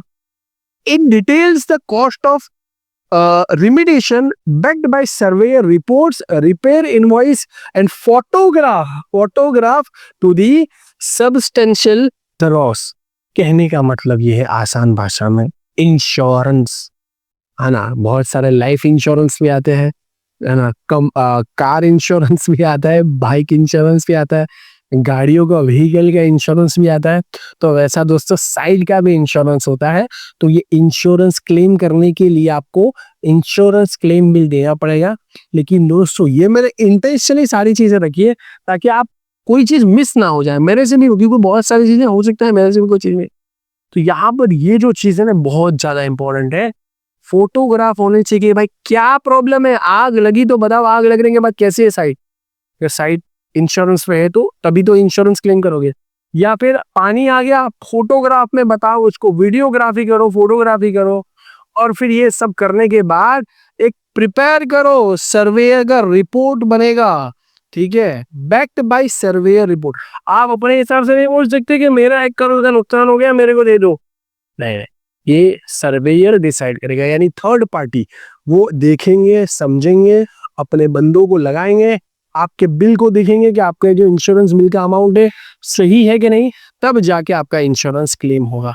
तो कहने का मतलब ये आसान भाषा में, इंश्योरेंस क्लेम करने के लिए, इंश्योरेंस क्यों क्लेम करते हैं, ताकि कोई भी ऐसी फायर हो गया, पानी आ गया, अर्थक्वेक आ गया, कोई भी ऐसी अनफोर्सिंग घटना जिससे आपका मटेरियल, जिससे आपका लेबर, जिससे आपका कंस्ट्रक्शन नुकसान ना आ गया, डैमेज में आ गया, उसकी भरपाई करने के लिए आप इंश्योरेंस क्लेम करोगे। इंश्योरेंस क्लेम करोगे तो उसके लिए बिल बनाना होगा, उसको आसान भाषा में इंश्योरेंस क्लेम बिल कहेंगे। अगला है दोस्तों supplementary bill. This bill is prepared to seek payment for additional work. Supplementary जैसा क्या है ना, एग्जाम में आप भी बोलते हो कि भाई एग्जाम जब लिखते हैं, हम लोग इतने सारे एग्जाम लिख कर ही आए हैं, ठीक है, लगभग 50 से ज्यादा एग्जाम तो दे दी होगी। तो जब एग्जाम के एक हमारी कंप्लीट होती है, उसके बाद हम चिल्ला के क्या बोलते हैं, सप्लीमेंट्री, यानी एडिशनल पेजेस दीजिए जिसको मैं और लिख पाऊँ। यार एग्जाम हॉल का, यार मुझे आगे एग्जाम हॉल में बहुत ऐसे आवाज सुनाई देते, कोई अगर पहले बोल दे सप्लीमेंट्री तो हम अंदर कॉन्फिडेंट हो जाते हैं कि यार उस सबने से पहले इतना ज्यादा लिख लिया और भी चाहिए उसको। किसी ने 4-5 सप्लीमेंट्री भर ली, मतलब बहुत लिख रहा। फिर इंजीनियरिंग में क्या होता था कि इंजीनियरिंग में आप बड़े बड़े क्वेश्चन लिखने, बड़े बड़े अक्षर निकाल के, और क्योंकि लेंथ है ना भाई, 7 मार्क्स का क्वेश्चन है, आपको आगे 2 सेंटेंसेस आप कुछ तो लिखोगे ना, तो उसके लिए सप्लीमेंट्री में ऐसे बहुत सारे लोग लिखेंगे सप्लीमेंट। तो कहने का मतलब है कि यहाँ पर हम सप्लीमेंट्री बिल यानी एडिशनल बिल की बात कर रहे हैं, जो आपका ऑलरेडी काम हो चुका था, जो ऑलरेडी एग्रीड अपॉन काम था वो तो हुआ है, लेकिन कुछ एक्स्ट्रा एक्सपेंस हो गया या कुछ एक्स्ट्रा काम करवा लिया, ओरिजिनल कॉन्ट्रैक्ट के अलावा कुछ एक्स्ट्रा एक्सपेंडिचर हो गया, या कुछ एक्स्ट्रा मटेरियल का खर्चा, लेबर का खर्चा, या कुछ एक्स्ट्रा काम करवा लिया, तो ये आपका सप्लीमेंट्री बिल के एडिशनल, मतलब आसान भाषा में एडिशनल जो बिल बना रहे हो एग्रीड अपॉन कॉन्ट्रैक्ट के अलावा, वो आपके सप्लीमेंट्री बिल के अंदर आ जाएगा। सब कॉन्ट्रैक्टर बिल नाम के अंदर ही, नाम से याद रखो, बिल्कुल भी मतलब रट्टा मारने की रिक्वायरमेंट नहीं है। उसके भाई एक होगा बड़ा contractor. This bill is in, पहले इसको पढ़ लेते हैं। This bill is an invoice raise by a specialised firm, okay, electrical plumbing ये वो, submitted to main general contractor for payment execution को। कहने का मतलब है कि एक बड़ा कॉन्ट्रैक्टर है, उसके नीचे इलेक्ट्रिकल वाला है, उसको भी पेमेंट करना है, नीचे HVAC वाला है, उसको भी पेमेंट करना है, प्लम्बिंग वाला को भी पेमेंट करना है। अब प्लम्बिंग वाला जो है वो सब कॉन्ट्रैक्टर कहा जाएगा, मेन कॉन्ट्रैक्टर है, मेन कॉन्ट्रैक्टर में तो सारी चीजें लेके, तो अब सब कॉन्ट्रैक्टर उसको भी पैसे देना है, उसको पैसे देने हैं, तो उसके लिए जो बिल आप बना रहे हो वो हो जाएगा सब कॉन्ट्रैक्टर बिल के भाई। ये सिर्फ और सिर्फ किसको जाएगा, इलेक्ट्रिकल वाले को जाएगा, ये सिर्फ और सिर्फ प्लम्बिंग वाले को जाएगा, ये सिर्फ और सिर्फ निकल। तो मेन कॉन्ट्रैक्टर के नीचे नीचे वाले कॉन्ट्रैक्टर को भी पैसे देने के लिए जो बिल बनाते हैं, आसान भाषा में वो सब कॉन्ट्रैक्टर बिल का आ जाएगा। इसको कुछ याद रखने की नीड नहीं है, सिर्फ समझने की रिक्वायरमेंट। अगला है दोस्तों, ये भी बहुत इंपॉर्टेंट टर्मिनोलॉजी है, मोबिलाइजेशन एंड डीमोबिलाइजेशन। देखो क्या होता है कि साइट पर आपने सोचा कि कल से काम करना है, तो कल से सुबह से 7 बजे से काम नहीं स्टार्ट हो, उसके लिए पहले तैयारी करनी पड़ती है भाई। क्या करना पड़ता है, तैयारी, तैयारी ही जीत है, तो तैयारी करनी पड़ती है, वो हो जाएगा मोबिलाइजेशन। आसान भाषा में आपको मजदूर लेकर आने पड़े, लेबर को लेकर आना पड़ा, उनको रहने के लिए जगह देनी पड़ेगी। इतना बड़ा अभी हमारे यहाँ कंस्ट्रक्शन हो रहा है और आप मानोगे नहीं, उन्होंने बहुत बड़ा कंस्ट्रक्शन है, ठीक है, उन्होंने अपने कंस्ट्रक्शन को बनवाने के लिए एक स्पेशल जगह सिर्फ और सिर्फ लेबर के लिए खरीदी, और वो भी नॉर्मल जैसी नहीं, बहुत अच्छी वेल तरीके से, बहुत अच्छी तरीके से उनको रखा गया है। वो पूरी जगह वो रेंट किया सर्टेन पीरियड ऑफ टाइम के लिए, वो रेंटेड जगह पे एक टेम्पररी स्ट्रक्चर्स बनाया जिसमें आदमी रह सके, अपना WC वगैरह सारी चीजों का इंतजाम किया। तो ये सब जो इंतजाम है साइट को चालू करने से पहले मोबिलाइजेशन, ठीक है, ये सब कुछ मोबिलाइजेशन में आ जाएगा। चाहे आपको ऑपरेशंस के लिए मशीनरी मंगवानी हो, टेम्पररी ऑफिस बनानी हो, है ना, आपने देखा होगा टेम्पररी ऑफिस बनती है, उसमें AC लग के सब, लेबर के कैंप बनाने हो, सारी चीजें, ठीक है, तो ये सब कुछ मोबिलाइजेशन होगा। अब जब ये तैयारी तो कर ली, कंस्ट्रक्शन भी कर लिया, तैयारी करने के लिए खर्चा लगेगा, काफी अच्छा खर्चा लगता है ना, तो तैयारी करने के लिए जो खर्चा लगता है मोबिलाइजेशन का आ जाएगा। फिर कंस्ट्रक्शन कंप्लीट हो गया, अब वो हमारे लिए काम था नहीं, काम उसको डीमोबिलाइज करना पड़ेगा, है ना, वो जो रेंट पे जगह ली ही बड़ी, उसमें से वो टेम्पररी स्ट्रक्चर हटाने पड़ेंगे, टेम्पररी ऑफिस हटानी पड़ेंगी, टेम्पररी WC, टेम्पररी सारी चीजों को डिमोलिश करना पड़ेगा, डीमोबिलाइज करना पड़ेगा। तो ये जो बिल होते हैं मोबिलाइजेशन के और डीमोबिलाइजेशन के, यानी कंस्ट्रक्शन करने से पहले की तैयारियों के लिए और कंस्ट्रक्शन के बाद साइट क्लियरेंस करने के लिए जो खर्चा होता है, ये mobilisation bill and demobilisation bill के नाम से जाना जाता है। ये टर्मिनोलॉजी को समझना, उम्मीद कर रहा हूं समझ पाएंगे, बहुत अच्छे से समझाया मैंने। अगला है दोस्तों इंटरिम बिल, आंतरिक, इंटरनल, ठीक है, और ये कब होगा कि जब आपकी पेमेंट साइकिल थी उसके बीच में ही कहीं आ गया और कैश फ्लो की रिक्वायरमेंट है, तो आपने एक बिचौलिया, एक बीच वाला इंटरिम बिल जनरेट कर दिया। This bill is a periodic payment request for the value of the construction work physically completed and major on site to a specific date. It ensures the contractor receives a regular fund, मैंने पहले बोला cash flow regular तरीके से मिल जाए throughout the project duration to cover running cost and continuous construction को continuous करने के लिए आपको एक सर्टेन फंड चाहिए, कैश चाहिए, वो कैश को अवेल करने के लिए आपने इंटरिम बिल बना लिया। मेजरमेंट के हिसाब से ही बनेगा, अगर मेजरमेंट के हिसाब से ना बनता ना, ये अगर मेजरमेंट के हिसाब से ना बनता तो फिर ये किसके अंदर आ जाता, प्रोविजनल बिल के अंदर, क्योंकि प्रोविजनल बिल में भी मेजरमेंट है, काम हुआ है ये बता रहे, मेजरमेंट नहीं हुआ, यहाँ पर मेजरमेंट के हिसाब से प्रोविजनल पहले से ऐसा, जो वहां भी कैश फ्लो की समस्या, यहाँ पर भी कैश फ्लो की समस्या कि भाई यार अपना डिसाइड हुआ था कि इतने स्क्वायर फीट में हम आपको पैसे दे देंगे, लेकिन अभी इतने स्क्वायर फीट तो नहीं हुआ, 800 स्क्वायर फीट तो नहीं हुआ, 700 स्क्वायर 600 स्क्वायर फीट एक दीवार बनाने, कोई छोटा काम कर लिया, लेकिन अभी जरूरत है तो एक और बिल बना दूं, ठीक है, चलो बिल बना लीजिए इंटरिम बिल। ये सब कुछ आप ऐसा नहीं है जो मैं आपको बोल देता हूँ ये कन्वर्सेशन से सॉल्व हो जाएगा, ये सब कुछ क्लियर तरीके से डॉक्यूमेंट में मेंशन होना चाहिए, ये कौन से टाइप का बिल जनरेट कर दोगे। रिवाइज बिल, प्रॉब्लम हो गई, कुछ गलतियां हो गई, कुछ नई चीजें आ गई, कुछ प्राइस के अंदर चेंज हो गया, तो रिवाइज बिल ने फिर से बना लिया, एक बार बिल बना लिया फिर से उसको रिवाइज किया। This invoice is formally issued to supersede and replace previously submitted bill. बहुत सिंपल है भाई, प्रीवियसली सबमिटेड बिल, जो ऑलरेडी बिल हमने बना लिया था उसमें कोई चेंजेस की वजह से, चाहे वो मटेरियल के अंदर चेंजेस हो, लेबर के अंदर चेंजेस हो, या कोई खराबी की वजह से, इसलिए लिखा है सुपरसीड, यानी पुराने वाले का अस्तित्व नहीं है, नए वाले रिवाइज बिल का अस्तित्व है, रिवाइज बिल को माना जाएगा। चेंज ऑर्डर बिल, ये देखना, ये भी ध्यान से देखना, बहुत इंपॉर्टेंट है। वो तो सिंपल था, रिवाइज बिल तो उसमें कुछ था नहीं। चेंज ऑर्डर बिल में क्या होता है, this bill specifically relates to the financial execution of a formal change order which officially modifies the contract price and scope of work as directed by the owner or consultant. It itemizes the net addition or deduction in costs resulting from the approved changes such as revised quantities, different materials, new work items. आसान भाषा में, चलो ये तो English पढ़ लिया, तो English पढ़ लिया नहीं समझ, आसान भाषा में कहने का मतलब ये है कि भाई काम ए, काम बी और काम सी करना है, बस काम ए बी सी डी करोगे तो ए का इतना प्राइस मिलेगा, बी का इतना प्राइस मिलेगा, सी का इतना प्राइस मिलेगा। अब जब हो गया ए बी सी, बोला कि भाई आप काम डी भी कर दो, आप क्या करो, काम डी भी कर दो, तो काम डी कर दिया, तो भाई ये तो ऑर्डर तो हमारा ए बी सी तक का था, अब आपको ए बी सी के बाद डी भी करना है, तो चलो डी कर देता हूँ, डी कर देता हूँ तो एक्स्ट्रा खर्चा लगेगा। ऑर्डर चेंज होना, ए बी सी की बात हुई थी, अब A B C D D करा रहे हो, ठीक है, तो डी भी एक्स्ट्रा करा तो उसका एक्स्ट्रा पैसा लगेगा। या फिर देखो, ये तो हमने एडिशन की बात की, या फिर एबीसी की बात हुई थी और बोला कि भाई ये काम ए कर लिया तुमने, काम बी कर लिया, अभी सी नहीं करवाना, तो उस वक्त दोस्तों आपकी बात तो एबीसी के हिसाब से हुई थी पूरे खर्चे की, तो सी नहीं करवाया तो वहां पर डिडक्ट होगा, काम ए और काम बी करा।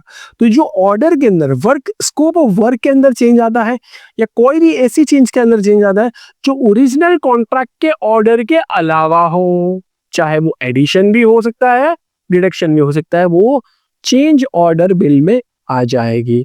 चलो, तो ये सब हमने आई थिंक प्रोग्रेसिव बिलिंग को तो बहुत अच्छे से, बहुत डिटेल में, बहुत मजेदार तरीके से समझ लिया है। उम्मीद कर रहा हूँ कि दोस्तों, मुझे पता है सेशंस लंबे होंगे but it will be enjoyable. अगर आप समझदारी से सीखना चाहते हो तो आप एंजॉय कर रहे होगे, और अगर आपके पास समय थोड़ा प्लस माइनस है लेकिन आपको ऐसा लग रहा है कि भाई नींद आ रही है, फोकस कम हो रहा है, तो मैं पहले ही बताता हूँ, भले बाद में देखना लेकिन फोकस के साथ देखना, समझने के साथ देखना। वीडियो को सेव कर लो, जो भी कर लो, लेकिन देखना जरूर, बहुत वैल्यूएबल चीजें मैं आपको यहाँ पर समझा रहा हूँ।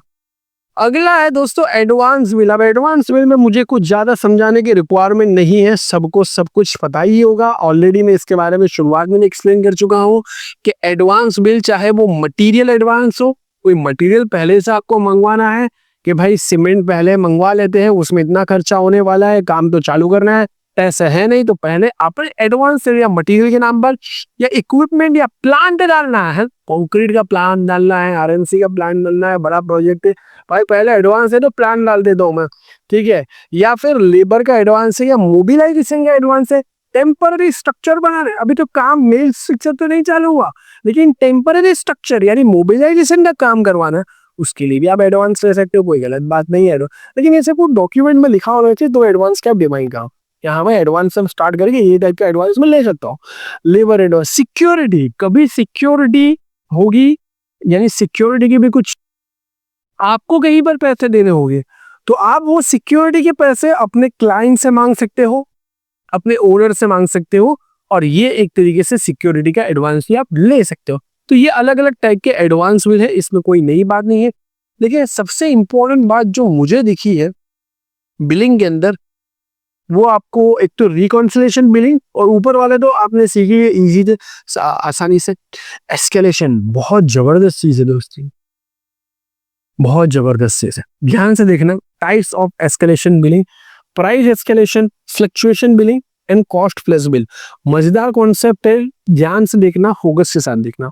सबसे पहले दोस्तों, एस्केलेशन का मतलब तो ऑलरेडी मैंने समझा ही दिया था कि भाई प्राइस के अंदर चेंज हुआ, उसकी वजह से बिल बनाना, बस वही है।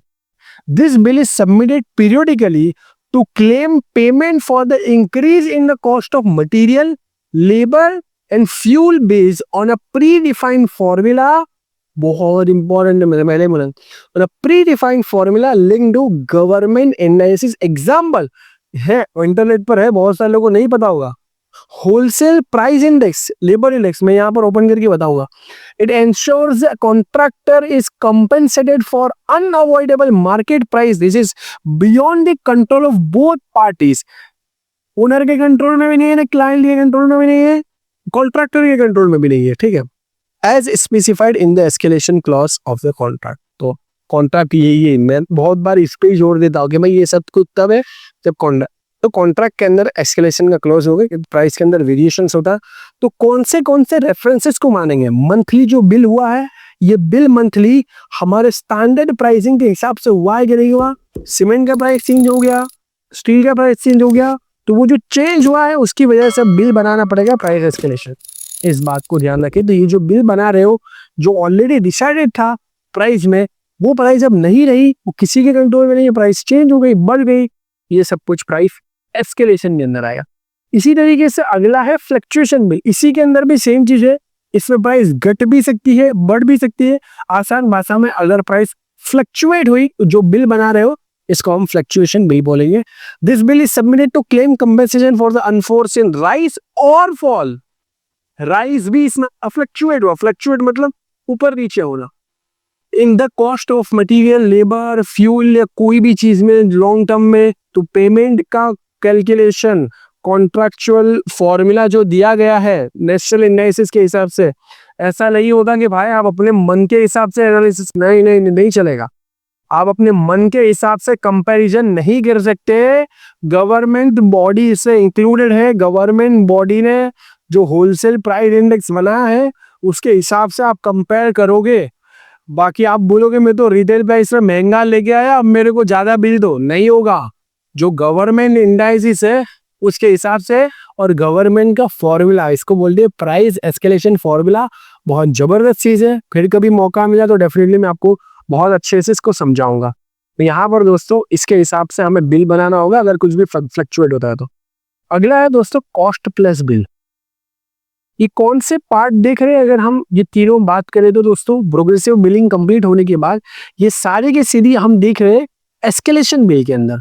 इसके अंदर प्राइस एस्केलेशन फ्लक्चुएशन को समझने के बाद अगला है हमारा कॉस्ट प्लस बिल। इसको ध्यान से देख रहे हैं, ये बहुत जबरदस्त चीज है। तो मैं ये बता रहा हूँ, ये प्रोग्रेसिव का नहीं, ये किसका है? एस्केलेशन का। बहुत सारी चीजें यहाँ पर भी लिखी, आप चाहो तो बाद में पढ़ लेना, लेकिन मेरे एग्जाम्पल को ध्यान से समझता हूँ। मान लेते हैं कि भाई मैं कॉन्ट्रैक्टर हूँ, मुझे काम करना है, मुझे एक क्लाइंट के साथ काम करना है। अब या तो मुझे वो क्लाइंट पे इतना भरोसा नहीं है, या फिर वो क्लाइंट का जो प्रोजेक्ट है ना उस पे इतना भरोसा नहीं।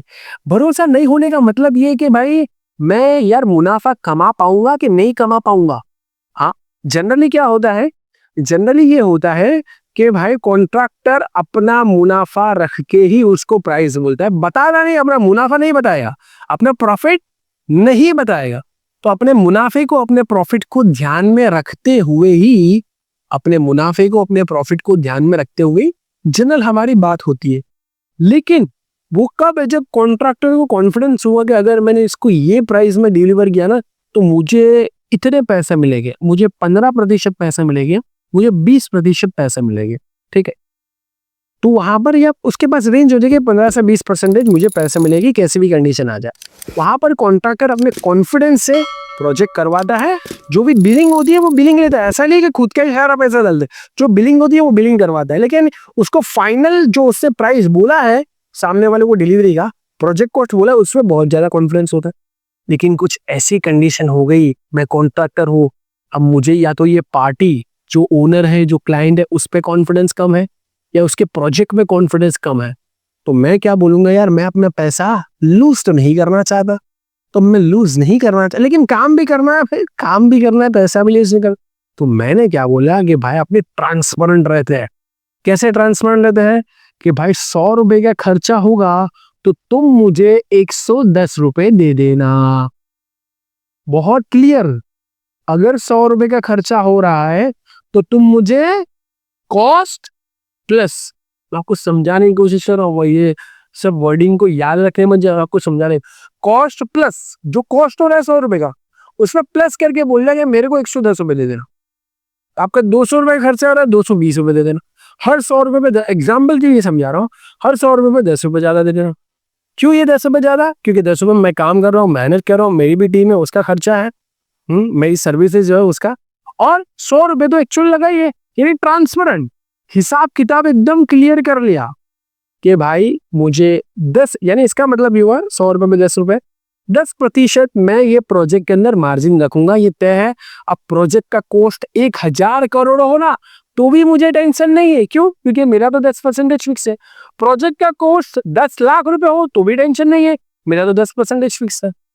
वहां पर जब कभी कॉन्ट्रैक्टर को कॉन्फिडेंस नहीं होता या तो प्रोजेक्ट में या क्लाइंट में, तो फिर वो कॉस्ट प्लस बिल के तौर पर, यानी बिलिंग फिर होगा कॉस्ट प्लस के हिसाब से होगा, 100 रुपए इसका और 110 रुपए टोटल बिलिंग होगा, क्योंकि ये क्या है? कॉस्ट प्लस बिल है। कॉन्ट्रैक्टर ने पहले ही बोल दिया कि भाई मेरा इतना ऑलरेडी रहेगा, 10% रहेगा। कहाँ होता है? जब वर्क इज हाईली अनसर्टेन, ये इंग्लिश में भी अच्छा लिखा हुआ है, इसको भी ध्यान से कभी आपको टाइम मिले तो पढ़ लेना। बाकी मैंने आपको कॉस्ट प्लस बेस समझा दिया, उम्मीद करता हूँ आपको समझ में आ गया होगा। तो कौन से पॉइंट आपको ध्यान में रखने होंगे अगर आपको प्राइस एस्केलेशन बिलिंग करनी है? तो मंथ वाइज बिल अमाउंट जो आप साइट का या जो प्रोजेक्ट का बना रहे हो वो तो बनाना है। मंथ वाइज प्राइस इंडेक्स ये कहाँ से मिलेगा, और प्राइस एस्केलेशन फॉर्मूला मैं कोशिश करूंगा, उम्मीद करूंगा कि यार इसके ऊपर मैं अलग से बहुत अच्छा वीडियो आप तक पहुंचाऊं कोई सिस्टमेटिक ऑर्डर में, क्योंकि ये बहुत अच्छे फॉर्मूला है। प्राइस एस्केलेशन का डिसाइडेड फॉर्मूला है लेबर के लिए और मटेरियल्स वगैरह के लिए। जबकि दोस्तों मंथ वाइज प्राइस इंडेक्स की बात करो तो इसके लिए आप यहाँ पर आ जाइए, उसके लिए आप यहाँ पर आ जाइए। मंथ वाइज प्राइस इंडेक्स कहाँ मिलेगा, कहाँ मिलेगा? यहीं पर तो मिलना चाहिए।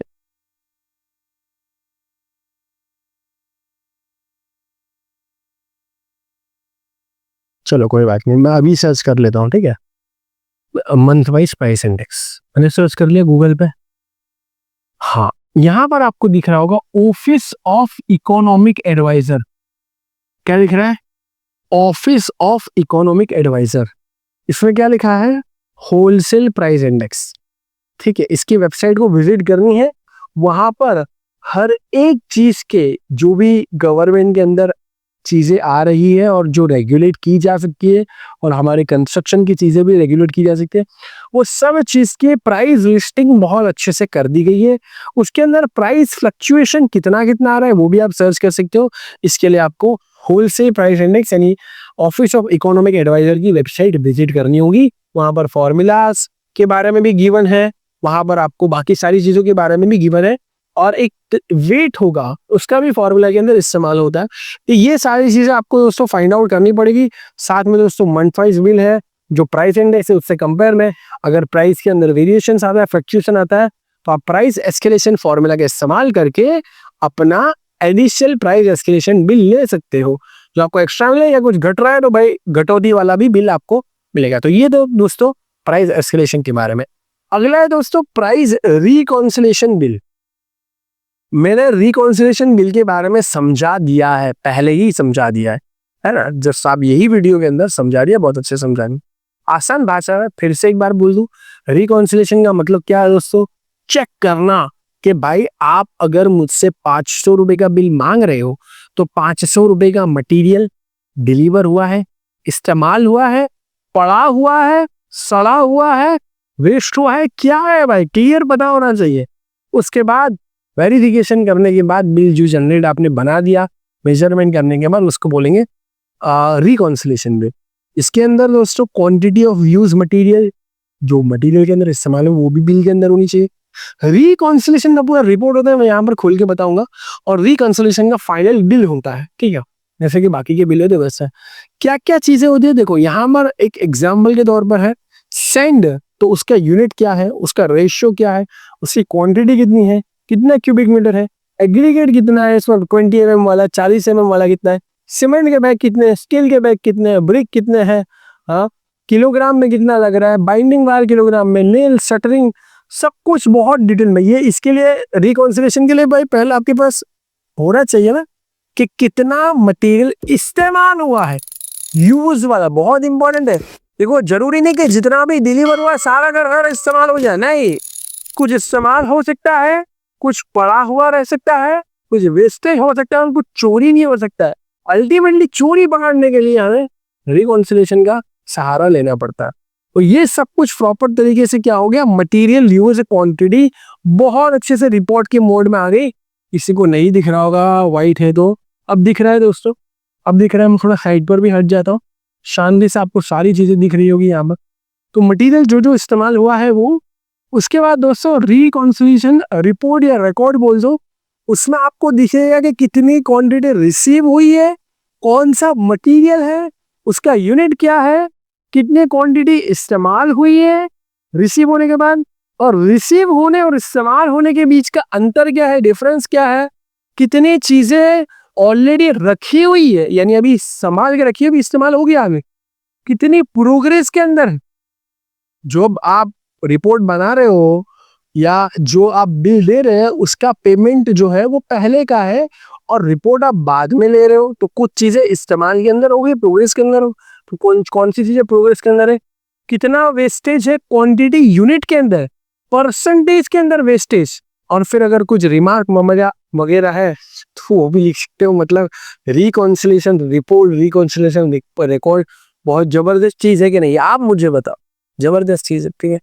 और मैंने हमेशा से बोला है कि आपके पास ये सारे फॉर्मेट रेडी हो गए हैं, ऑनलाइन भी बहुत अच्छा अवेलेबल है, लिंक्डइन है, यहाँ वहाँ बहुत सारी चीजें ऑलरेडी दुनिया भर के लोग, अच्छे अच्छे लोग अपलोड करते हैं।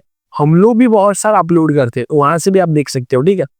और लिंक्डइन पे अगर हो आप तो डेफिनेटली सारे लोग फॉलो कर लेना और देखना हमारा कंटेंट आ रहा है वहाँ पे। रिकॉन्सिलेशन बिल, और ये कोशिश करूंगा कि ये पीडीएफ दी थोड़े, अभी तो नहीं, थोड़े टाइम के बाद मैं लिंक्डइन पे शेयर कर दूं, आपको पूरी की पूरी पीडीएफ बहुत काम लगेगी। रिकॉन्सिलेशन बिल फाइनली कि भाई कितना वेस्टेज हुआ सब कुछ, और फाइनली टोटल अमाउंट। ठीक है, तो उम्मीद करता हूँ दोस्तों मजा आ गया होगा आपको बिलिंग के अंदर। इसका इंपॉर्टेंस हमने जाना, इसके अलग अलग टाइप जाने, प्रोग्रेसिव बिलिंग, हाँ, एस्केलेशन फॉर्मूला, प्राइस एस्केलेशन होता है, एडवांस बिलिंग के बारे में जाना, बिलिंग क्यों इंपॉर्टेंट है, रिकॉन्सिलेशन का इंपॉर्टेंस समझा, इतने सारे प्रोग्रेसिव टाइप के अलग अलग टाइप के बिल देखे, interim bill, bonus bill, insurance claim bill, ये बिल वो बिल, बहुत सारे अलग अलग बिलिंग के बारे में समझा। एक फाउंडेशन मजबूत करा दिया मैंने अपनी तरफ से। बहुत सारी वैल्यूएबल वीडियोस बनाई है, उनमें से एक ये भी सिर्फ और सिर्फ मेरे और स्टूडेंट्स के लिए, सीखने वालों के लिए मेरी तरफ से बहुत अच्छा एफर्ट है। उम्मीद करता हूं कि जो मैंने एफर्ट किया है वो आप तक पहुंचा होगा, चीजें समझ में आई होगी, और आप ये चीजें सीख कर हमें तो याद रखेंगे, लेकिन याद रहे ना रहे, आप अपनी लाइफ में जरूर से आगे बढ़िए। ठीक है, अच्छी चीजें सीखिए और सीखते रहिए, आगे बढ़िए। मिलते हैं फिर कभी, फिर कहीं। गुड बाय, टेक केयर, जय हिंद।